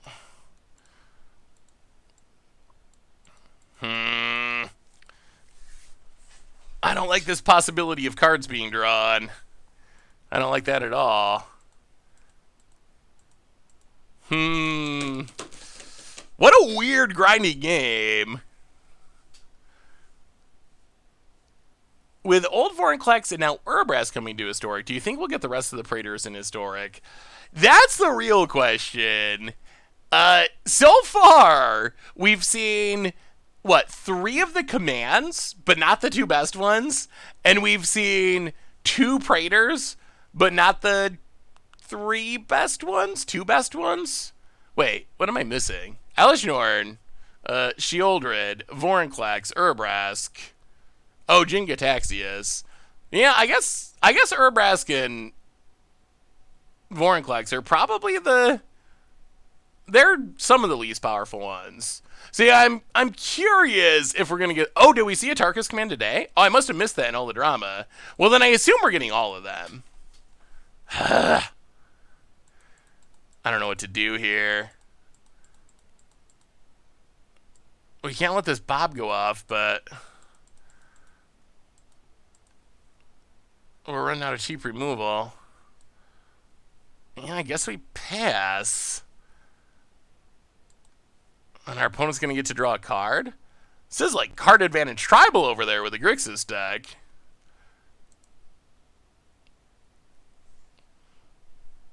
Wait, are we getting Alishnorn? I gotta look this up. Did I just miss the announcement? Polluted Delta. Thought Seas. It never ends. Oh, we did. I did miss an announcement. All right, new historic cards. We get a Tarkus command. That's a good one. And if they're putting this in the format, we're almost certainly getting Kolaghan's command as well, which is also a good one. Takes the Unearth. Goes to combat. Well, we will see how many answers they have. Kaya's Guile. Sack Exile. Another Drown in the Loch. Yeah. Down to 14. We draw. Well, play Sedgemoor Witch. Opponent cracks. Gets a swamp. Is this Drown in the Loch number 3? It is. Well, our opponents hit all the Drown in the Lochs, that's for sure. All right. 1 card in the hand for each of us. Who draws the best? We got through the Luras. Opponent passes. That's not super helpful. We will pass. Where's our good cards? We've drawn every Kaya's Guile, but we have not drawn a threat. We've just drawn, like, no threats to escape. Opponent passing. We draw. Inquisition. Do we even cast it? The Seb Secret Lair Swamp is sweet.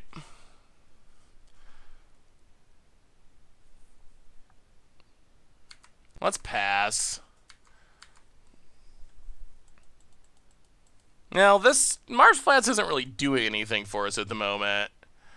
I don't know if they could have a Liliana or something. Opponent hits themselves a 7. Alright, well. Inquisition you. Oh, 2 Death Shadows? Okay. Take a Death Shadow. Play this, crack this. Get a Plains. Wait, their hand is land and Death Shadow. I'm surprised they're not running out the Death Shadows. Alright, well. There's Batterskull. Your go opponent.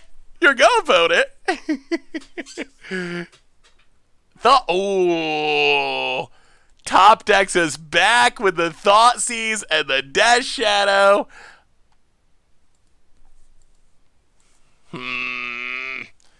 Well, actually, no, we'll play this. Not the right sword for the moment, though. Equip it. Pass the turn. Opponent. Eyelet. Redraw. Cracks it. Yeah, this has been an insane game. Come on. Come on. Hold. Hold. We need one more removal spell. We draw a not very helpful land.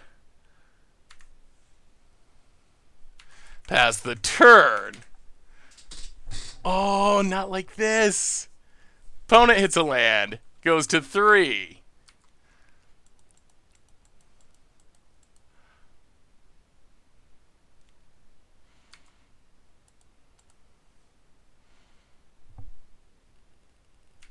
Well, I guess we got a block. Go up to 19. Pick up the Batter Skull. Untap.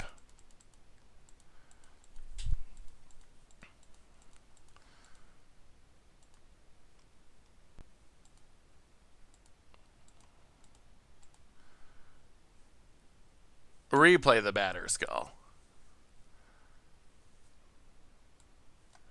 Wow. 4th round in the lock. Jeez, Well, pass the turn. Opponent.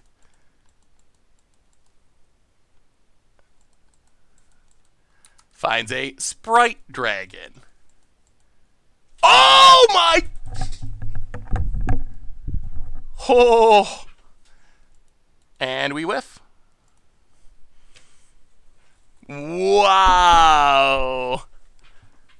Oh. Well, all right. So we both got to the top deck stage of the game. The bad news is our opponent was hitting action. We were hitting lands at a critical juncture. Well, on to game 3. Yeah, I think we were in a pretty good position to win it, but... Well, that's not a good hand. Disappointing. Well, sure. We'll put a... Kaya's Guile to the bottom for now.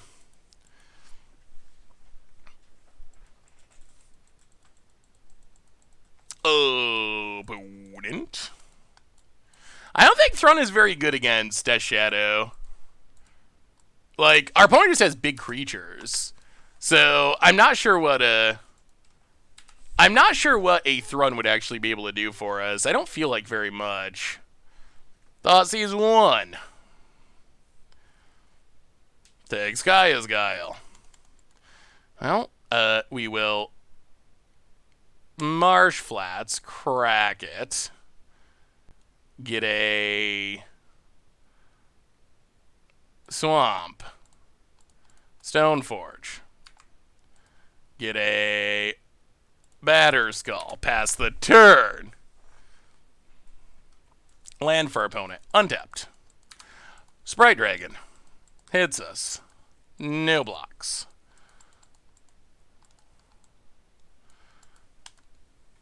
I'll play the land.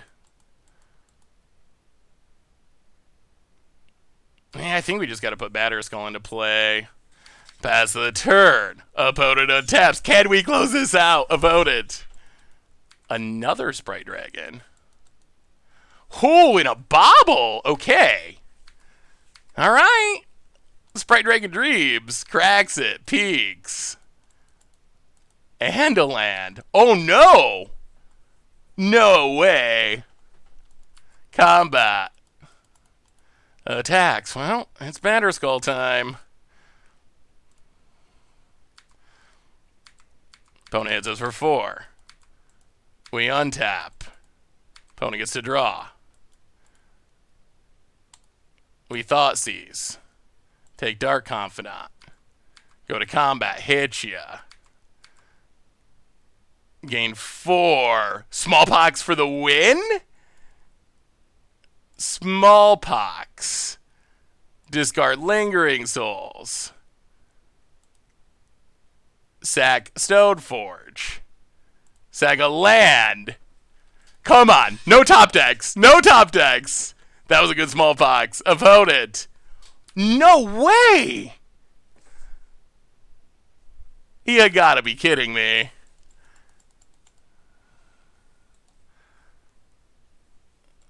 You really gotta be kidding me.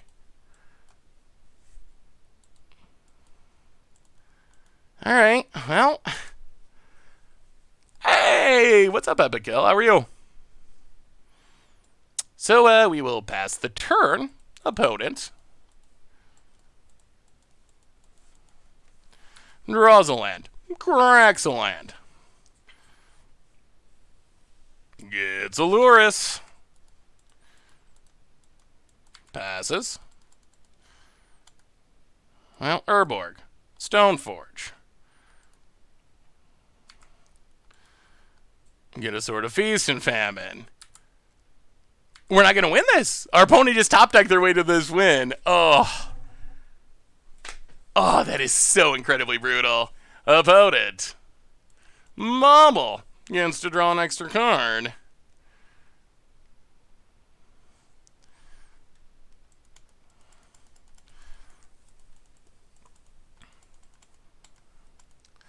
Well, we will Smallpox.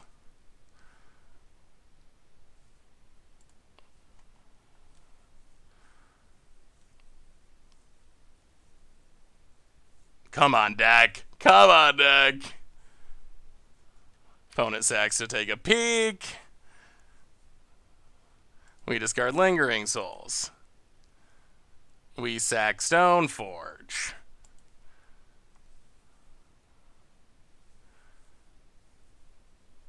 Opponent sacks Sprite Dragon. We go to combat. We attack. Opponent goes to 2, but they get to gain life back with this Lurrus. Opponent. This has been a crazy game, that's for sure. Oh. Alright, opponent. Mishra's Bauble. Goes to combat. Attacks with both. Well, we kill the Lurrus.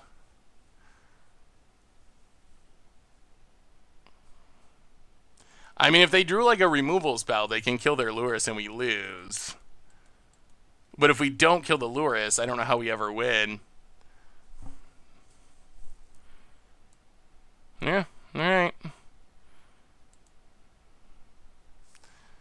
So we go to 3. Opponent. Top decked another Death Shadow. Cracks a Bauble. Draws another card. Well, we play a Plains. We go to combat. We hit you for 2. We Lingering Souls. Pass the turn. Opponent. What do you find?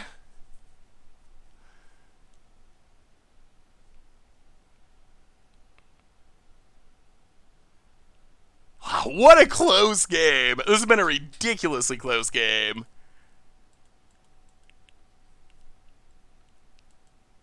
Just great game. Like, win or lose, this game was super intense. Expressive iteration. Does it save our opponent? They need removal to stay in the game, sort of. Or a bolt to win. Land bolt win.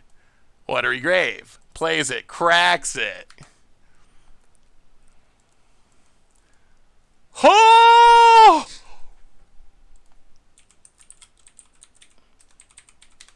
Jeez. Wow. that was one of the most interesting games. Great game by Aspiring Spike. Like, seriously. That was a great match. That was one of the most interesting and exciting matches. Like, Aspiring Spike is a really great player, and if you're ever looking for someone interesting to watch on Twitch when we're not on, Aspiring Spike plays some really fun decks. That was an epic match. Like, so close, so back and forth, so many top decks. Wow. Wow. Yeah, that was awesome. That was just an amazing game all around. Just a great match. Really good match. I mean, obviously I wanted to win, but that's one that was, I mean, it would have been sad to lose, especially because that Death Shadow after we Smallpox away our opponent's hand was a really good draw. But that was just like such a great game that, yeah, I mean, that's what Magic should be. Like, those are like, have you ever played a Magic and it's actually like exhilarating, a game of Magic? That's one of those games where you actually like get excited and exhilarated by just like how amazing. That's when Magic's at its best. Like, that is an example of Magic's at its best. Both players going back and forth, cards coming off the top of their deck. Yeah, deck has performed pretty well so far.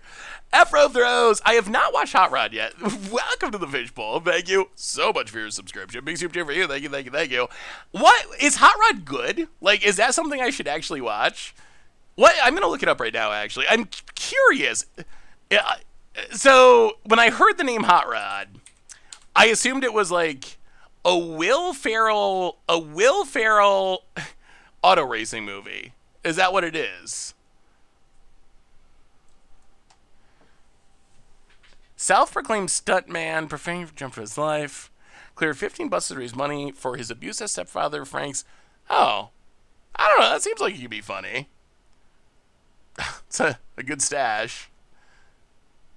Okay, all right. Worth watching, chat. Should I watch it? An Acquired Taste. Terrible movie. Absolutely awful. One of the funniest movies ever. I mean, Andy Samberg's okay. I'm not like a huge Andy Samberg fan who like watches all of his movies or anything, but I think he's funny. The stuff I have seen him in.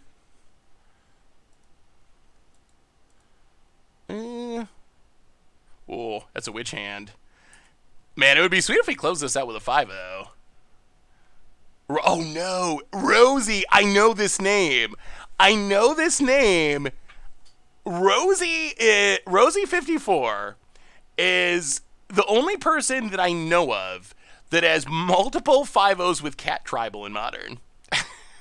I know this username. It's not cats.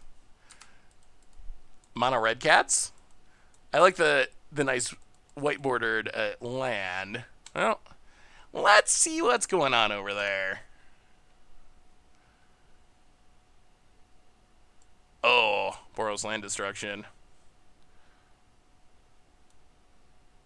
Oh, we'll take the Blood Moon for now.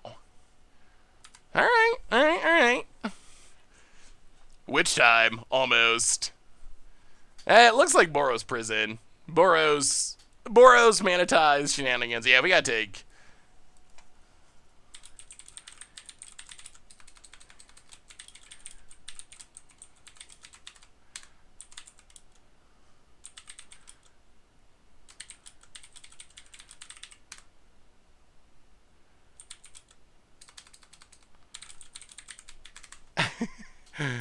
Our opponent was saying hi, and I was just telling him I was hoping to see some cats, but Boros land destruction is sweet too.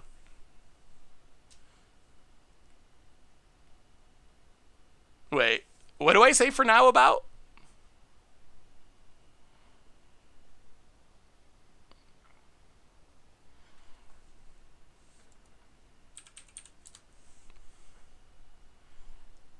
Opponent.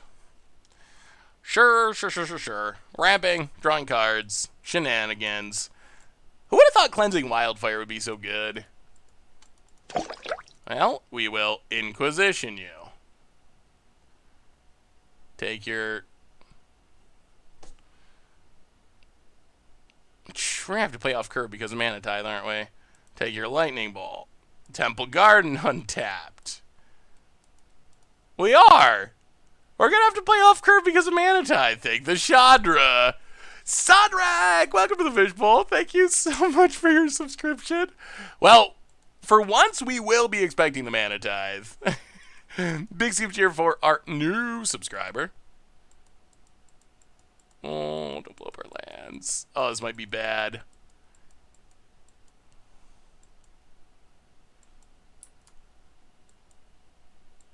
Okay. Chandra. Dorks. Lando. What is going on with this deck? Our opponent, I guess our opponent's deck is kind of spicy. Chandra. Little Chandra. Hits us.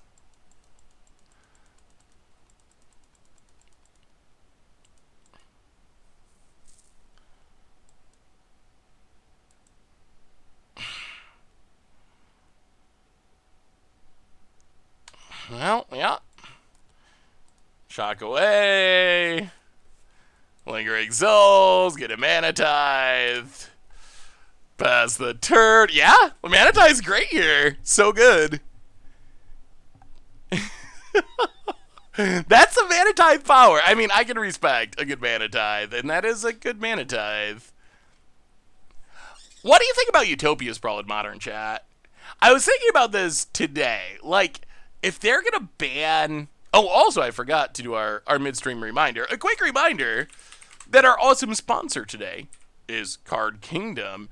And if you need some magical cards, you know where you can get them? Yeah, get them over at cardkingdom.com. So thank you to Card Kingdom.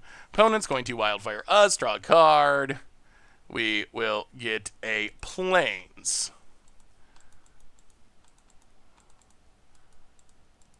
Opponent. Thinking. What do you think about Utopia Sprawl? Like, should Utopia Sprawl, if they're gonna ban my friend Simian Spirit Guide, the monkey that never killed anyone, like, is Sprawl too good?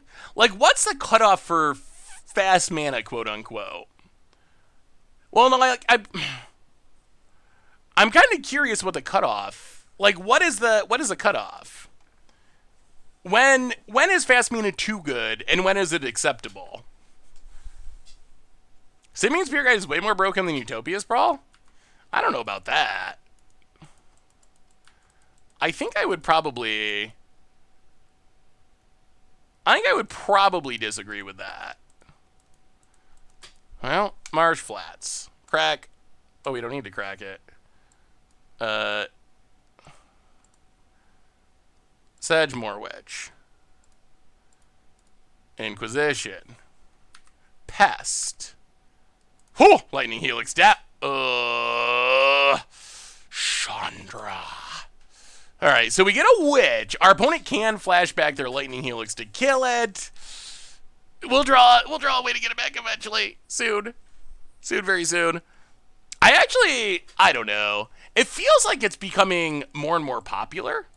Like, seeing it played in the Heliod combo deck, just to like, I'm gonna speed things up a little bit. That's what kind of made me think, like, maybe that's just too good. If basically, like, so many decks will play it.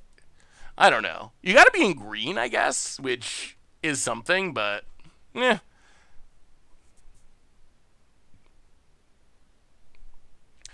I do think I don't think you make any changes in Modern at this point, because we're getting Modern Horizons. So I don't think you're even considering changes, but I do think that Heliod combo has to be at the top of the list. I don't think Utopia Sprawl is a card you ban, but the combo has proven itself to be very, very good. So I do think it's possible that could be on the list of watching the watch list. And I do think that 1,000,000% Tainted Pack's going to get suspended in Historic probably Monday or the following Monday. I think that's the first Historic / Anthology shooter drop. I think is going to be Tainted Pack out of there in the very near future. Well, past ya. Hit ya.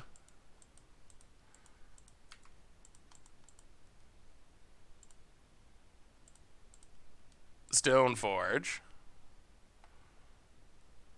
Get a... This is actually kind of interesting. Yeah, I guess it's still not that interesting. Batterskull. Lingering Souls. Pass the turn. Is pack combo really too good, or do people have a strong bias versus combo? Got us.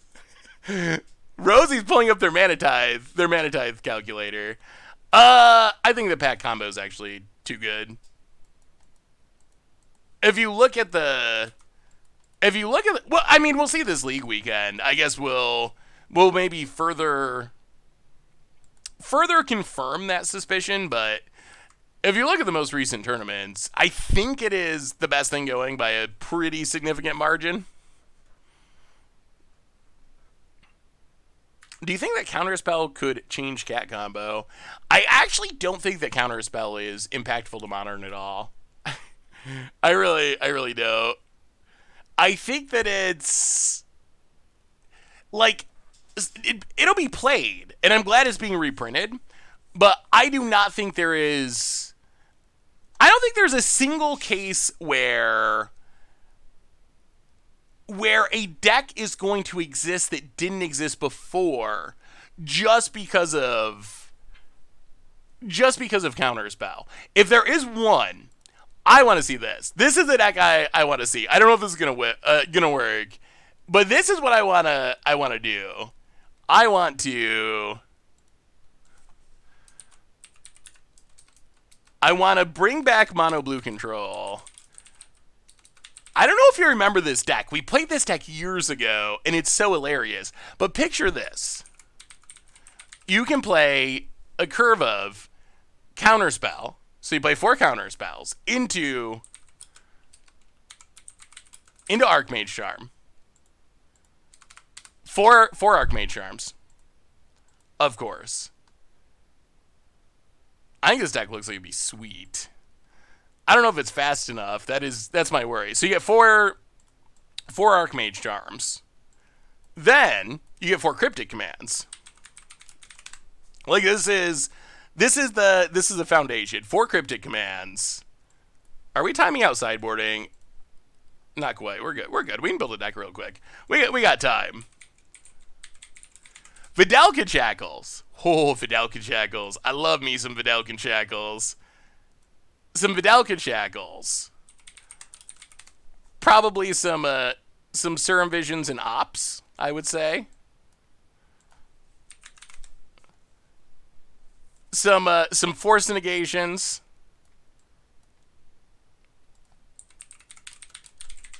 Actually, we probably should sideboard real quick. Hang on. Boros Land Destruction. Maybe Gideon seems fine. Deadly Brew doesn't seem super helpful. Fulminator. Our opponent's already blowing up our lands. Kaya's... Actually, Vanishing Verse seems great. Fatal Push doesn't seem great. Maybe it's something like this? Maybe. Is it troll time? Is it finally troll time? Surgical their flagstones. Huh. It sounds like a lot of effort. Maybe it's worth it.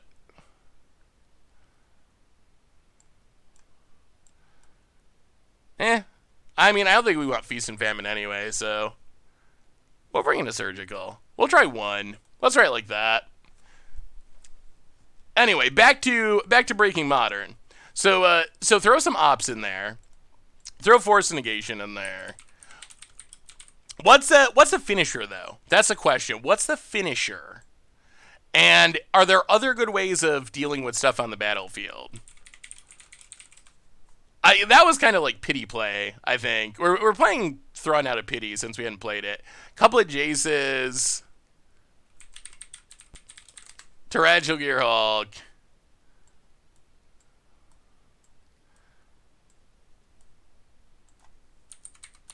Maybe we go Magma Opus if we're playing Gearhulks.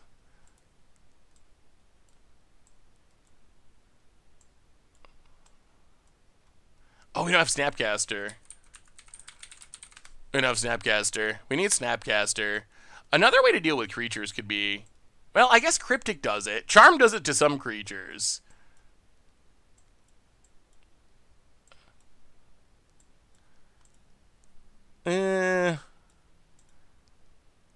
I don't know. Something along these lines. Ooh, Brazen Borrow is a good option.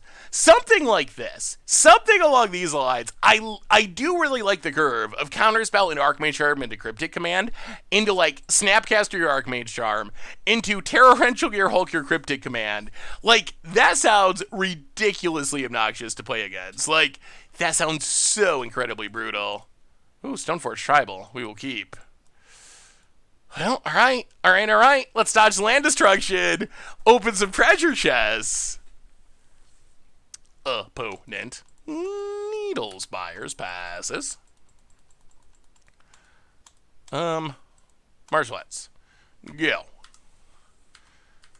Opponent. Do we 5-0? Well, it comes down. We're up a game in match 5 at 4-0.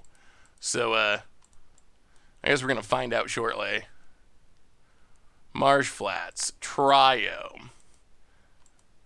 Untap.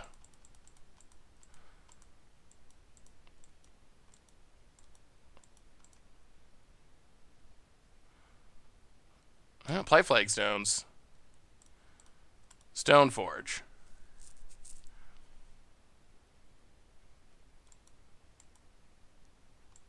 No. Oh!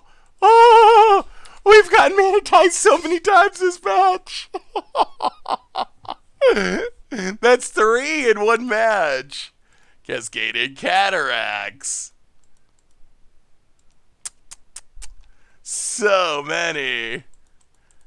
Opponent. I would love to pay the 1.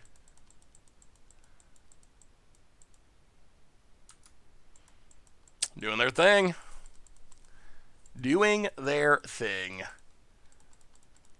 I'll play a land. Stoneforge. This one resolves. Get a Batter Skull past the turn. Opponent. Come on. I want the 5-0. I want the 5-0. Bolts the Stoneforge. Passes.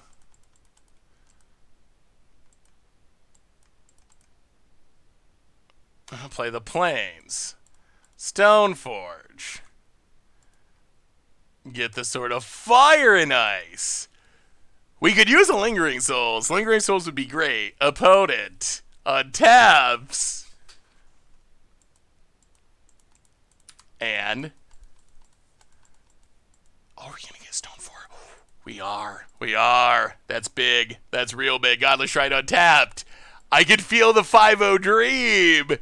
I can feel... oh, jeez. Chandra Ajani Wrath of God Pillage. I will take... ugh, all these are bad for us.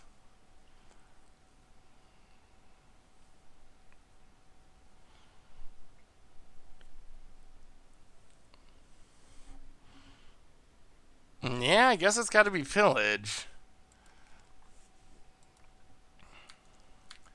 Pass the turn. Our opponent also needs a land, and they really need the land like this turn.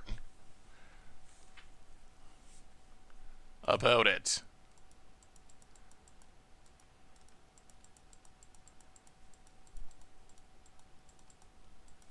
No land.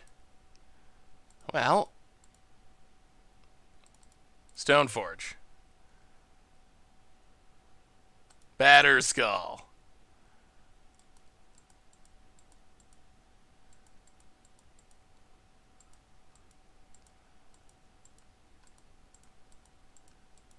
Please tell me you didn't draw a braid. Batterskull down. What's our opponent? What are they thinking about? Chris, welcome to the Fishbowl. Thank you so much for your subscription. Big super cheer for you. Thank you, thank you, thank you. Sword time? I think it's sword time. Stone for... Actually, no. Let's think about this.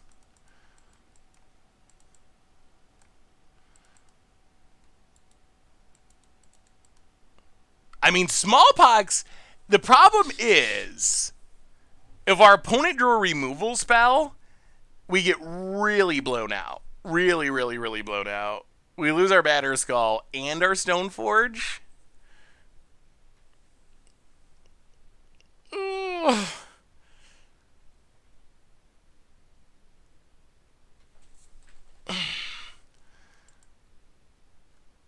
Alright, well, let's attack. I don't think our opponent has interaction. Godless Shrine, untapped. Alright, Smallpox. Discard Flagstones. We're all in. We're all in on the Batterskull. We're all in on the Batterskull. Opponent back down to 2 lads. Is this a 5-0 dream? Is this a 5-0 dream? I think it's happening. A little taste of our opponent's own medicine. Land destruction against the land destruction deck. Well, we will sack Stoneforge. And Flagstones.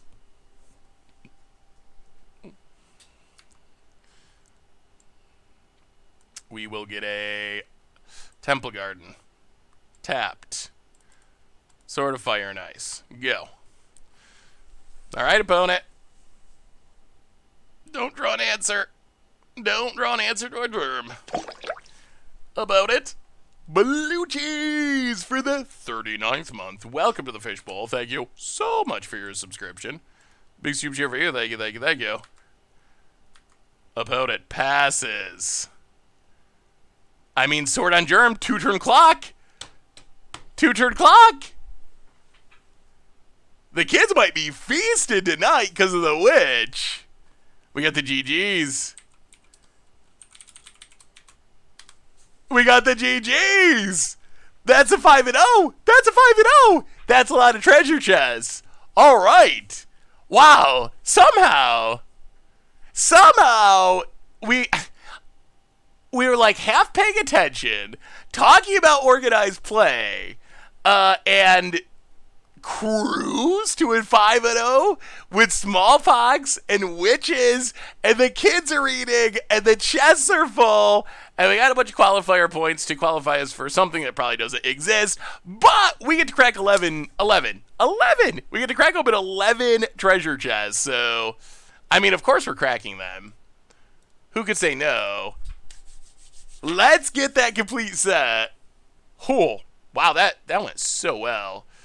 Number 1 of 11. Ooh. Full Art Radiant Scroll Weaver. This is a card that I feel like is kind of sweet. Momorvig is also a sweet card. Yeah, the deck was definitely solid. The deck was super solid.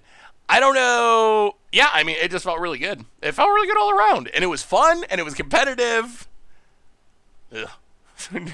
Napala. I mean, top tier Dwarf Commander. Outside of that, doesn't do much. A few play points. Next up, we get Disciple of Bolas. Good Panharmonicon card. Fury of the Horde. Combo piece for Crucial Brand, but yeah, all right. So far, some dud chess. Zymone Avatar, Psy. I mean, Psy is sweet. Not valuable. Oh, come on, treasure chest. 11 chests and nothing? Is that where we're headed? Over being of myth. Wow. 5 hybrid Simic mana symbols. Power toughness equal to the number of cards in your hand beginning your draw step. Draw an additional card. Should probably play it in more commander decks.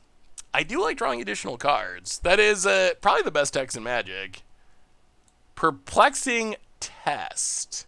Return all creatures to their owner's hand. Return all non-token creatures to their owner's hand. Reverberate. Oh man, none of these have been very valuable. All right, 5 more to go. These are the good ones. Omniscience. Come on, be worth a little something. Omniscience. $1.50 on Moto. So something. Siege Gang Commander. Still not high value. I mean, we are adding play points too, which is good.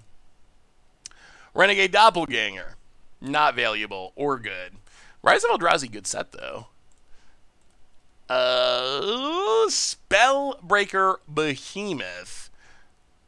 Seems like a card that should see more play in Commander. I don't know why this doesn't see play in Commander.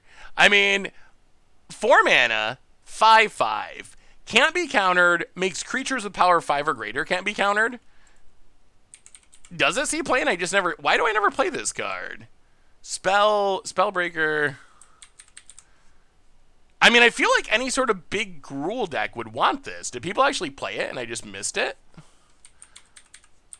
Spellbreaker Behemoth. It is played in 2%. I feel like this should be played more. Like, even in decks where it should be really good, it's not that heavily played. All right, Commander Sleeper. I'm going to call it a Commander Sleeper. Commander Sleeper Spellbreaker Behemoth, which I'm going to play more in the future. All right, 2. These are the big 2. The value... Why is that card a rare? Why? Why is this card a rare? I've never understood. I've never understood why this was a rare. I mean, I guess Doran. With Doran, it's like a 10/10, and that's probably insane. It's vanilla. It does have the biggest amount of flavor text I've ever seen. But it's just a vanilla 2/10 for 4. Oh, and Palisade Giant. Not that great. All right, last one. This is the one with a complete set with a Force of Negation. Here we go. Well, Gisela in a full border Blightstep Pathway. Gisela, Blade of Gold Knight, valued at 60-something cents. Blightstep.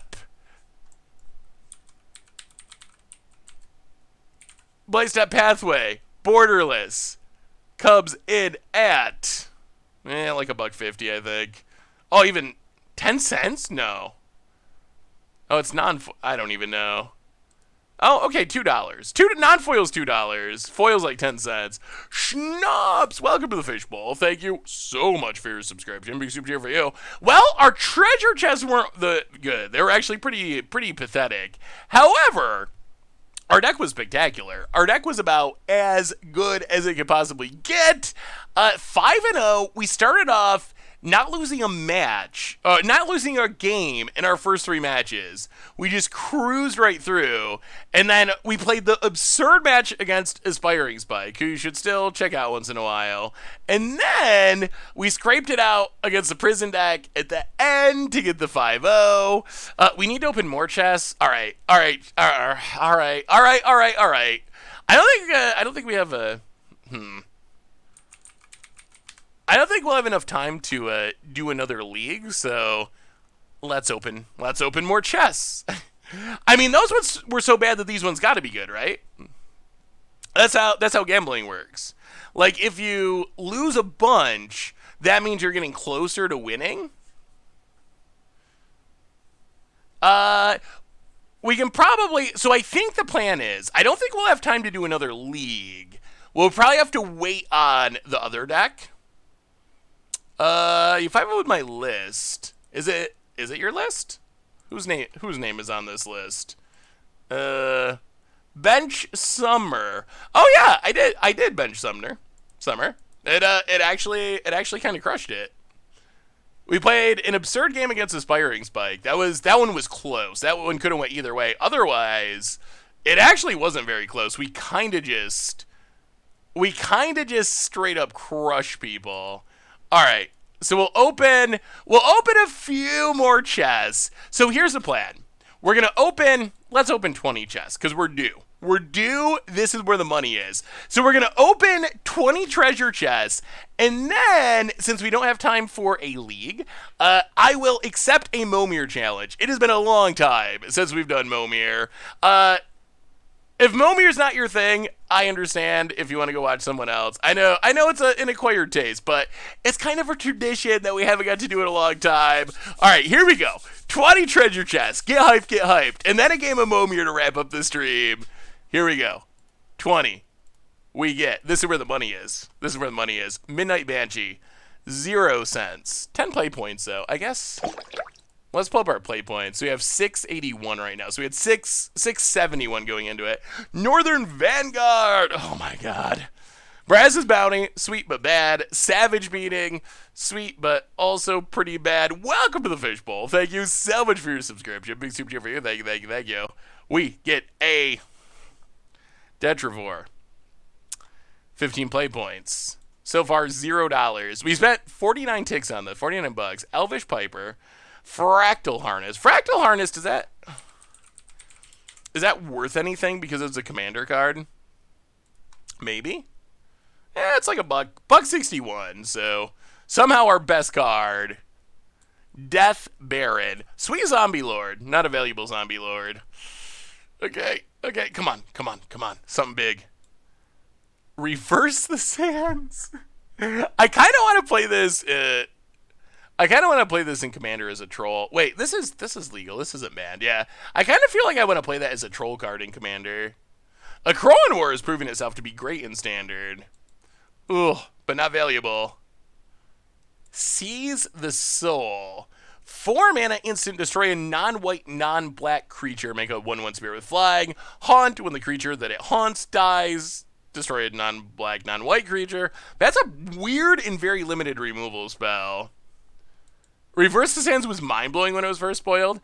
That was like just before my... Ooh, there we go. That's gotta be worth something.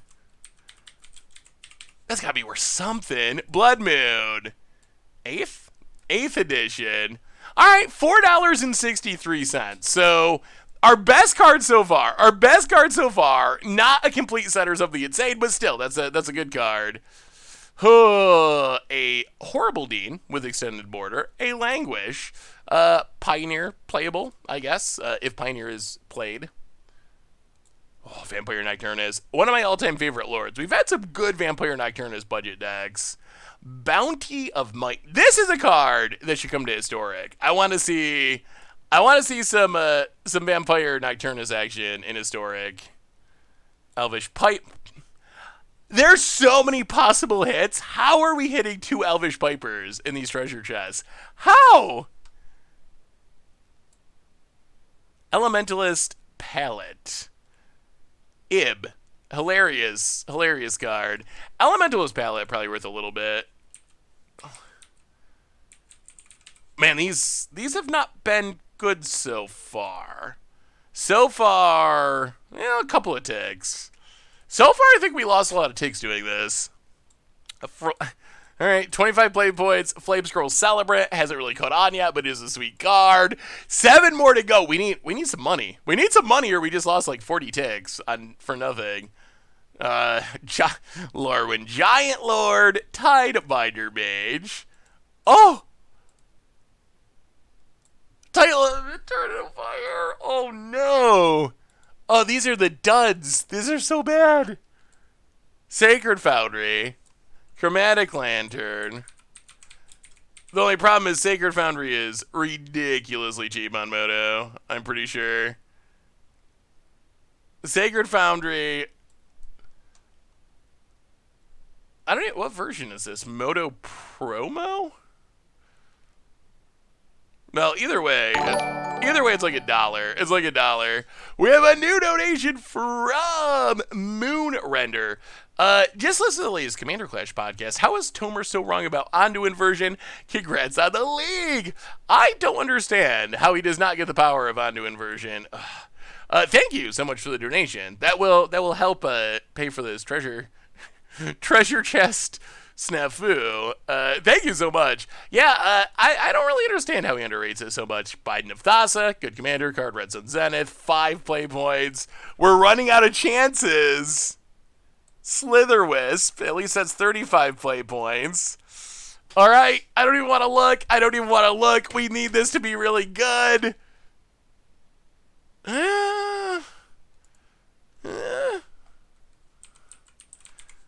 Dreadnought Arcanist. That's like four ticks. Oh, well, those were not great. I bet that was expensive in the past, wasn't it? When it was, what was its peak? Yeah, it was like 10 ticks. Well, League was good. Chess Chess, not so much. However, it is time for our first Momir match in a while. I will accept the first Momir challenge that you send me. So if you would like to wrap up the stream with a game of Momir, send me the challenge. I will accept it. We will have a little value. Magic Lover, more chess. Oh my god, I'm running out of ticks. Magic Lover, I'm running out of ticks. Send me your challenge, Magic Lover. $20 donation. Thank you so much. All right. I mean, this is on Magic Lover, not on me. This is on Magic Lover. You gotta do what the donator said. That's the first rule of streaming. But as I'm getting these donation chests, send me the challenge if you want a Momir. If we're gonna do a Momir game, someone's gotta challenge me, or else no Momir. Fantograph, welcome to the Fishbowl. Thank you so much for your subscription. Big super for you. Thank you. All right. Let's see. Well, that's 8 chests. We're running so bad, it's got to take a turn. I know that's a gambler's fallacy, but it really feels that way. It feels like we're due. We've opened so many bad ones in a row. Chest. Another Death Baron? How's that possible? How do we keep getting duplicates out of all the rares available in Modern? Coat of Arms. Thank you again for Magic Lover for the donation for the chess. Well, at least we're getting a nice play point pile. Knowledge Pool. I do love Knowledge Pool. Sunscour. Sunscour is pretty sweet. Wait, what's a good one? No, Moto is so much different than paper. In paper, Death Baron's probably pretty expensive. Well, actually, it was reprinted. It's like $4 in paper, 1 cent on Magic Online. Magic Online is pretty cheap for a lot of casual cards. Gruul War Plow. Creatures you can draw off trample. Pay 3, becomes a 4/4 Juggernaut. 25 play points, though. I mean, we are getting play points. That just means we gotta 5-0 some more. No! Whoa. How many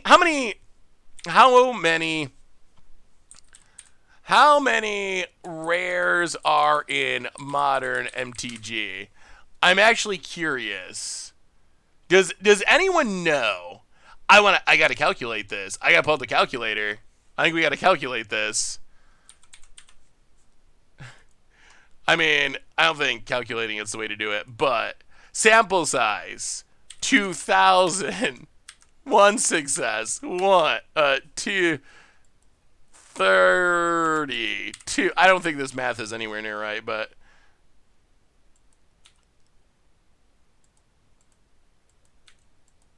yeah, I don't think the calculator helps us here. Wow, we are getting so many duplicate bad rares. Imagine if those were forced negations. We'd be rich.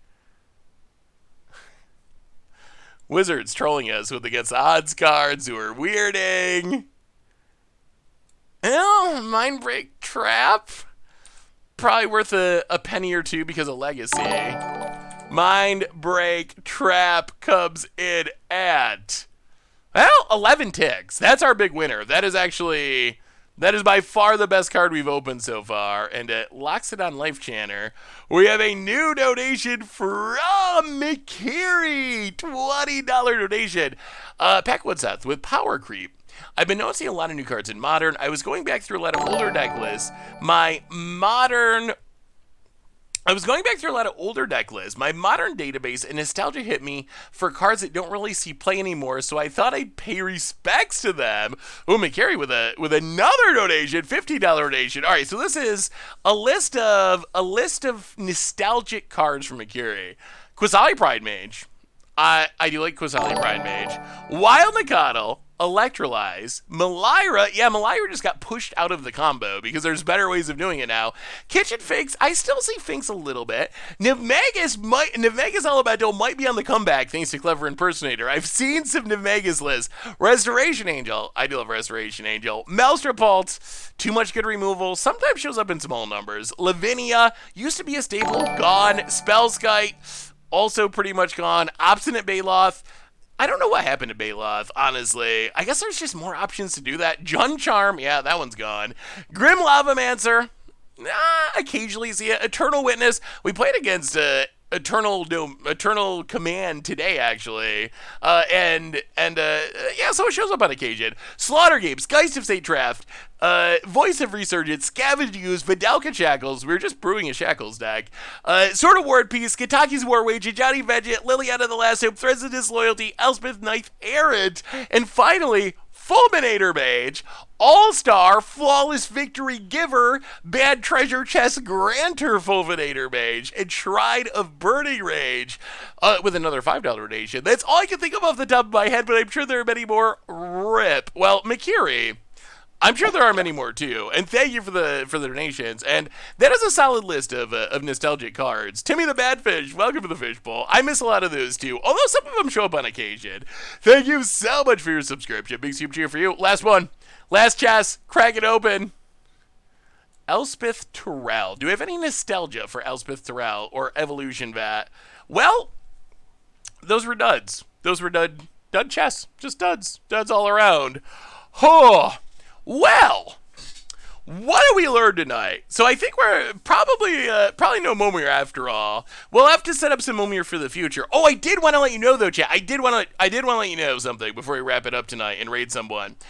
So we are starting spoilers again the end of next week, I believe. But how are you feeling about a viewer battle stream? Is that something you're interested in? So I was thinking either Monday or Tuesday's stream doing standard and historic, but I'm kind of sick about playing against Yarion and sick about playing against rogues and sick against playing against those top tier decks. So if we do a viewer battle stream, my one request would be none of the miserable top tier decks. But how about that?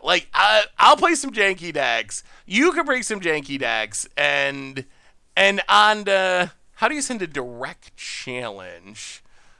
You got to do it from the home screen. You gotta add the person by their username as a buddy, and then if you click on their name, you can challenge, trade, block, all that stuff. Okay, so let's plan on. Oh, I don't have one either, Stolly Cell. That's all right. We'll do Momir in the future. I appreciate you giving it a go though. So all right, let's plan on that Tuesday stream, Tuesday afternoon. Get your decks ready. Probably arena focus, so standard or historic. No tier 1 miserable decks. If you want to play your normal deck, I'm fine with that. Just no Emergent Ultimatum like top tier combo. No rogues. But if you want to play your standard deck, I'm fine with. And honestly, if you want to play rogues or something, I'm not gonna yell at you. I just want to battle with all of you. So plan on Tuesday stream, normal time, viewer battles. Get your listen. We will have some fun. So on that note, everyone, I think we're gonna wrap it up on arena for the viewer battle. So on that note, everyone, we're gonna raid someone and wrap it up for tonight. The good news is we'll be back next week on Monday to have some fun and do some streaming, and then we'll be back on Tuesday for viewer battle stream. Oh, green kobolds. All right, on that. All right, we'll do a best of one Momir. Green kobolds got in right at the buzzer, so we will do one game of Momir since Green kobolds got here. All right, one game of Momir at the literal buzzer. I was about to raid. I was just about to raid, but instead we'll do a best of one Momir, and then we will wrap it up after the best of one Momir. If you're not familiar with Momir, I didn't think we were gonna get in because no, we didn't get a challenge for a long time. But Green Kobold comes through. If you're not familiar with Momir, it is the randomest. Oh, we should be making it two, shouldn't we? It doesn't matter. It is a randomist format in Magic the Gathering. It's a great way to see weird old cards. Your deck is all basic lands, but you get this Momir avatar. You start at 24 life each turn. You can play a land drop, of course, but you can activate your avatar once each turn, pay any amount of mana, discard a card, which will be a land because that's your whole deck, and get a random creature of that converted mana cost. For example, we paid 3. We discarded a card. We got a Urborg Emissary, a 3-mana 3/1 that has kicker that isn't relevant because we can't pay the kicker, but when it enters battlefield, you can bounce something. A Loaming Shaman to shuffle some stuff in. Sweet. We do have the Grixis hand. I haven't played Momir in a while, honestly. It has been a minute. Opponent gets in, hits us. I'll play the Swamp, make a 4. I'm honestly not even sure. It's been long enough since we've played Momir that I'm honestly not even sure if you're still supposed to get to 8. I assume the strategy is still to get to 8, but I'm not sure if that's true anymore or not.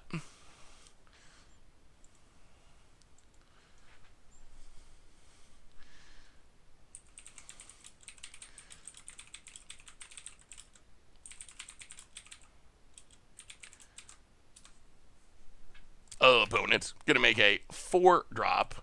Oh no.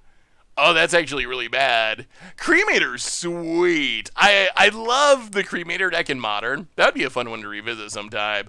But in Momir, having to discard a card is pretty brutal, and you get 0 damage. I mean, I guess you still get a 5/4, but that's rough. HS Maskman, welcome to the Fishbowl. Thank you so much for your subscription. Big super chat for you. Thank you. Well, we will block. We will play a Swamp. We will make a 5, which is... Oh, we should have... yeah. Not as good if you can't get in damage. It's still a flyer. Bloodlord of Vaskoth. One of the Forgotten era. I feel like M12... I feel like M10 was so busted. I feel like by M12, that's when we started to get a little bit safer M sets. Did we still have Titans in M12? I can't actually remember. M10... So M10 was Baneslayer and Titans? What's that? I'm going to have to look it up now. It's been so long. Okay, so M10 was a Baneslayer set. Wow, Vampire Tribal. Straight up Vampire Tribal. So M12 was the Baneslayer set. M10 rather. M11 and 12 were the Titan sets. So then it must be like M13 and 14 were like the forgettable, boring ones. Yeah, that's the best part of playing Momir, is you just see cards you wouldn't see anyplace else. Cards that are not really playable in any format. They forgot about, and that's why I love the format. And we haven't even hit any like super weird old janky cards. That's my all-time favorite part of the format, is just getting Moldgraph Monstrosity. Sneaky Reach? No. It's just getting the weird old janky cards that you don't see. That's what makes Momir such a beautiful format. Opponent making a 7. Warbeast. When it deals combat damage to one or more creatures, manifest top card in your library. Alright. Not the worst. I'll play a plains. 8 drop time. The sweet spot in Momir. We get... We've had some very not great creatures, honestly. These are kind of duddy. I might actually be top 10 Momir player of all time. I've played a lot of Momir. We have a new donation from Opponent plays a Plains ad from KC May 17, $5 donation. Thank you so much. No message, but very appreciated. Thank you, thank you, thank you. Opponent discards a land. Oh dear. Oh dear. Well, Stormtide Leviathan is a bomb. Oh. So we're taking 8 a turn. Our opponent's taking 3. We need a bounce crack in her. Oh no.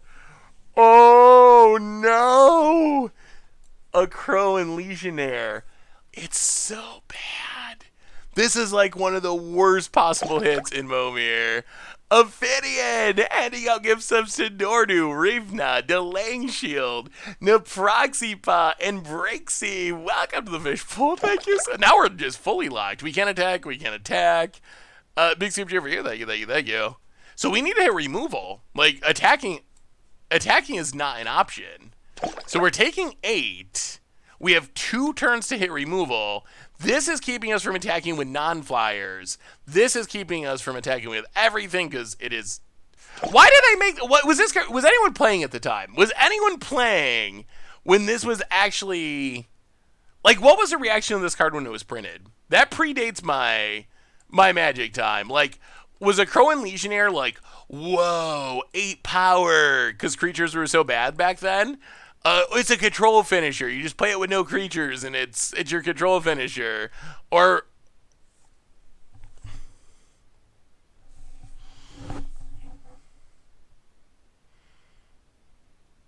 Come on. Oh, the Rubbins. The Rubbins. Oh, classic Momir. A Crow and Legionnaire into Crater Hoof.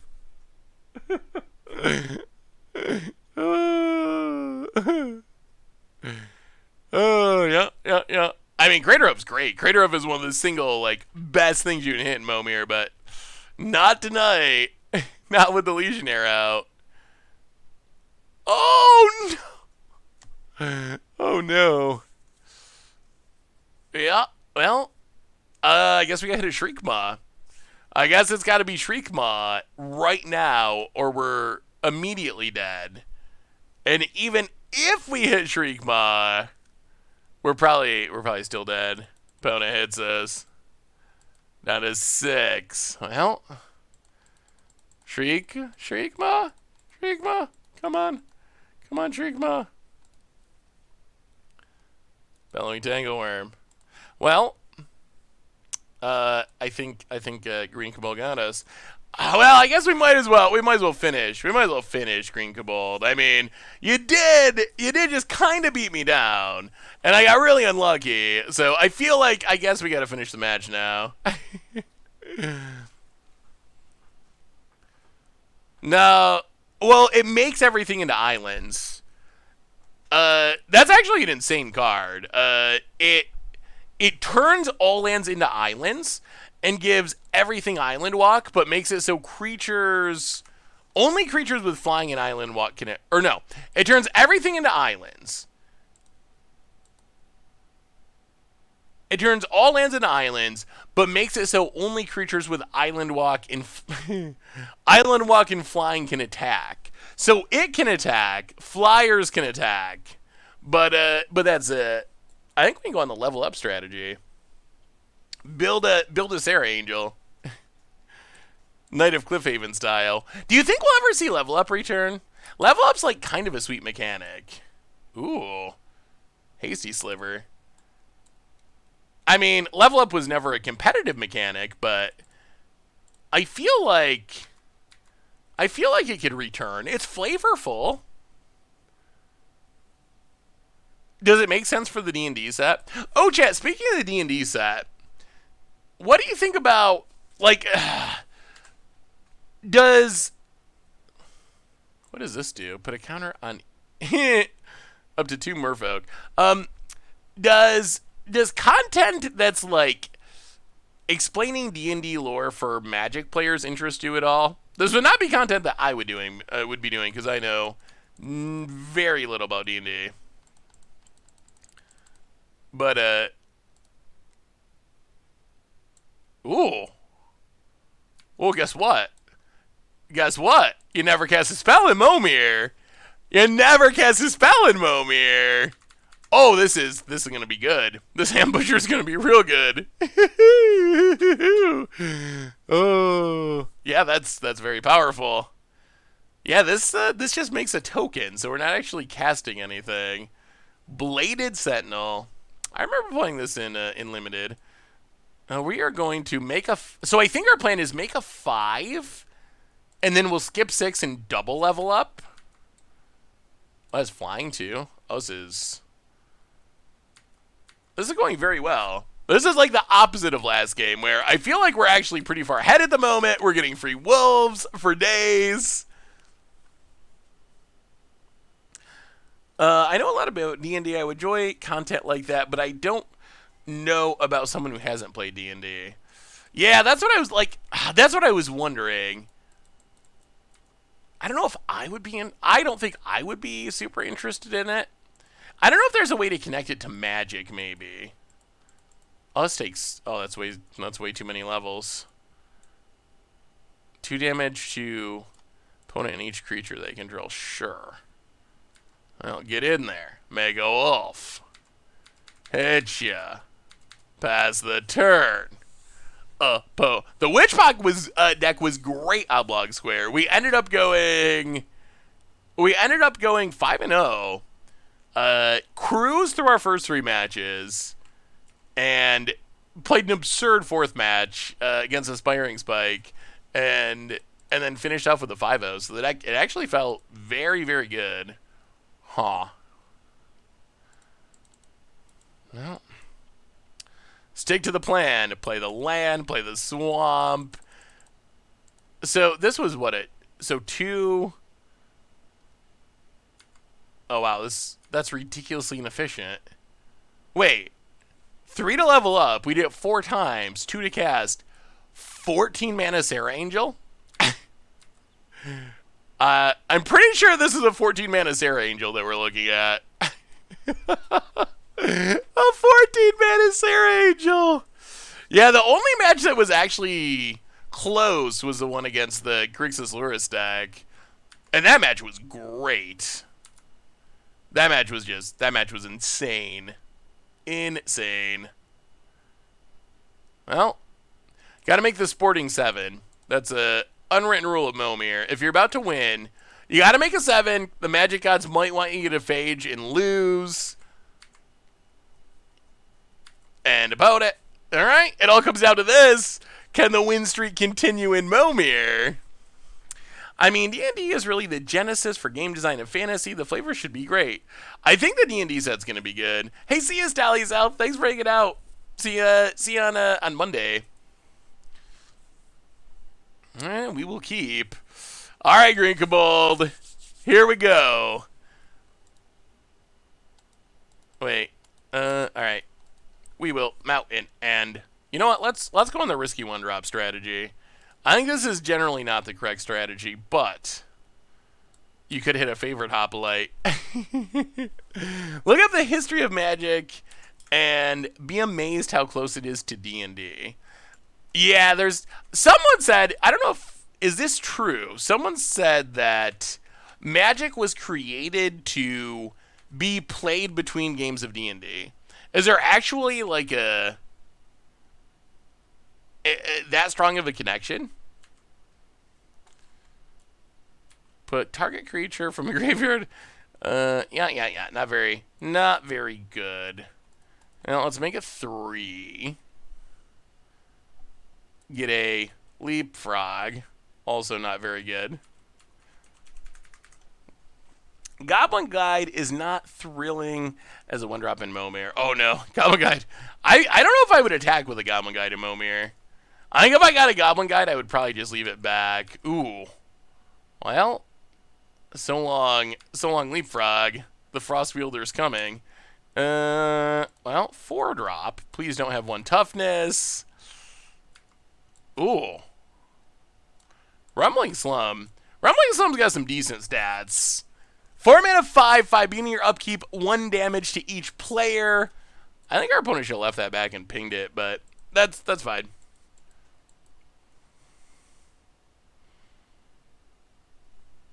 Is Legends full? I don't know D&D characters enough. I need to do some research. Gustav's Arsonist. The flavor on the Werewolf cards are sweet. They're obnoxious in Momir, though. They can't flip because there's no back, but they trigger every turn because you can't cast a spell. We make a 5. Ooh, Dark as Ascendant. Oh, that's gonna let us jump the curve. Gonna let us jump the curve up to an 8 next turn. Maybe pull ahead. We get pigged.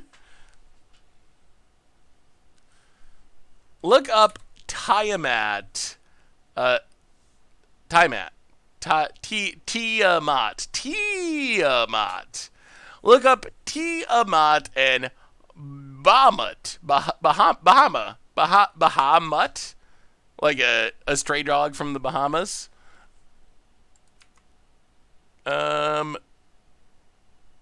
These names are going to be interesting. With magic names, let's see. So this would be 1, 2, 3, 4, 5, 6, 7, 8. With magic names, at least a lot of them are made up. But D&D names, there's a fan base that knows them, so I feel like I'm going to get yelled at a lot that spoiler season. Oh, Slinvada, not actually that good. I mean, I guess it's kind of big, but not that exciting.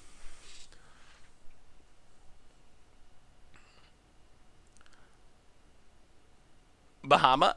Alright, we're getting there.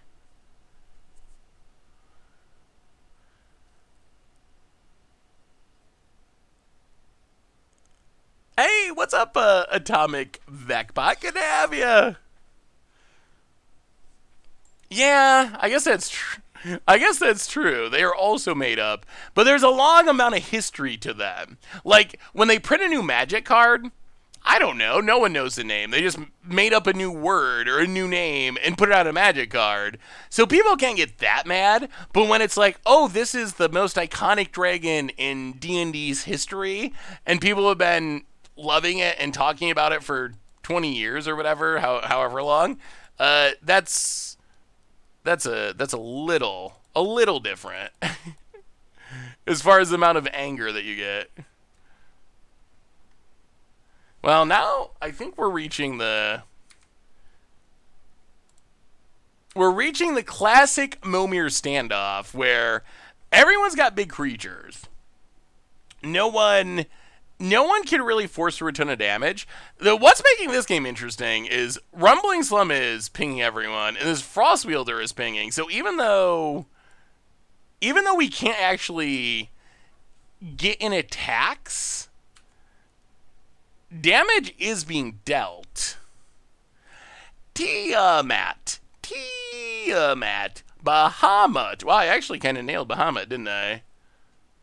Oh, Bahamut's a fish? just need to draw Wrath of God. We played Mojo Stow once. That is wild. Mojo Stow is very interesting. Where you actually do have spells randomly too. And equipment. Well, alright, 8-drop time. What do we get? Now we'll take the Crater Hoof. Oh, gosh darn it. Oh, boy. That is, well, we're finding all the bad ones. We're finding all the worst 8-drops that you can possibly hit tonight. We hit the Crowan Legionnaire and then the Denizen of the Deep. Not great about it. Alright, what horrible thing can we hit this time?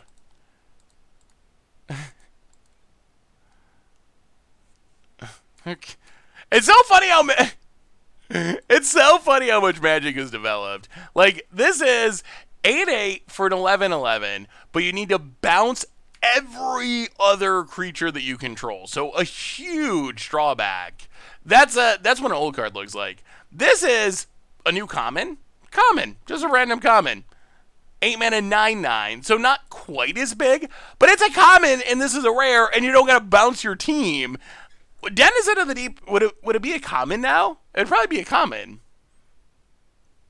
Maybe they need a rarity less than common for Denizen. Denizen rarity. Yeah, the extra 2 power. Your 9/9 becoming... Oh, yeah, that's going to be deadly.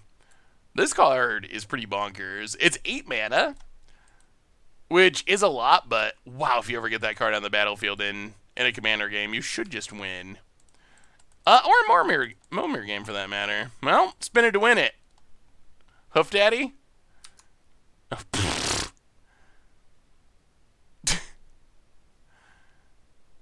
interesting. Well, maybe this is a Momir game that never ends.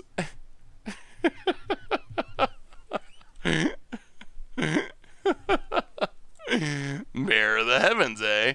Actually, the Frost Wielder is kind of big for our opponent because it can exile it and keep it from...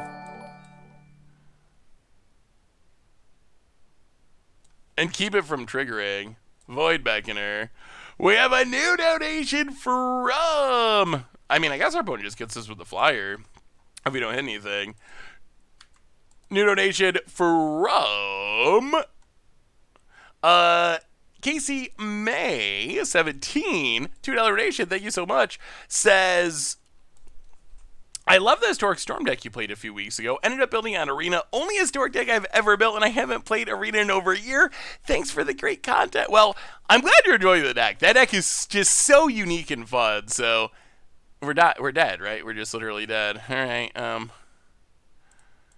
well, swing with the crew. I think we're dead. Thank you so much for the donation, and yeah, I also enjoy that deck quite a bit. Well, let's see if our opponent, I mean, it doesn't really matter. The only way, I guess it doesn't matter anyway, because even if they kill Bear of the Heavens, this is indestructible, so they can safely kill Bear of the Heavens and still win. Yeah, I mean, we're dead in every possible way. Opponent, pings, no flip. Yeah, but yeah, I love the lore on Dragon God is good. I recommend to listen to Mr. MRR Hex videos on D&D lore on what they tell in the 5th edition and left out of the 5th edition. I'll have to check them out. Thank you for the suggestion, Ryuzi. Opponent. Sphinx, wow, opponent wins in every possible way. Good game, Green Kobold. Very good game. Yeah, got me. Oh. And we got to Momir. We 5-0 a league. We lost a ton of money on treasure chests. What more could you want out of a stream? On that note, it really does bring us to the end this time. So, we'll be back on Monday with more streams. Tuesday, viewer battles. Get in your decks. We'll have some fun. Please don't rogues me too much or emergent ultimatum me, but play some fun decks in standard and historic.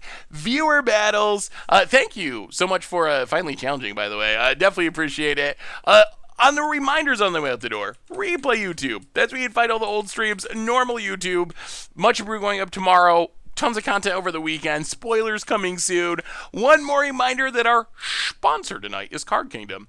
And if you need some magical cards from Strixhaven or anywhere else, you can get them from cardkingdom.com. You can even get a free MTG Goldfish sticker. Just let them know you want one in your order notes, and they will hook you up. And on that note, everyone, I love y'all. Have an amazing weekend. Have a great night. Thanks for sticking out for some Modern and some Momir. Yeah, have a wonderful weekend, a great night. Where can we sign up for viewer battles? You can email me if you want to, Benny. I'll make sure you get on the list, but there isn't really official sign up. I'll let you know on Monday if there's any more details. I just kind of thought of it today, so I didn't really prepare too much, but email me if you want. Otherwise, I will give you more details on Monday, but plan on it for the Tuesday stream. So, on that note, everyone, thanks for hanging out. Have a great night. I love y'all. MH2 spoilers, little bit next Thursday. Official start the following Monday, the 24th. So have a great night, a great weekend, and I'll see you on Monday.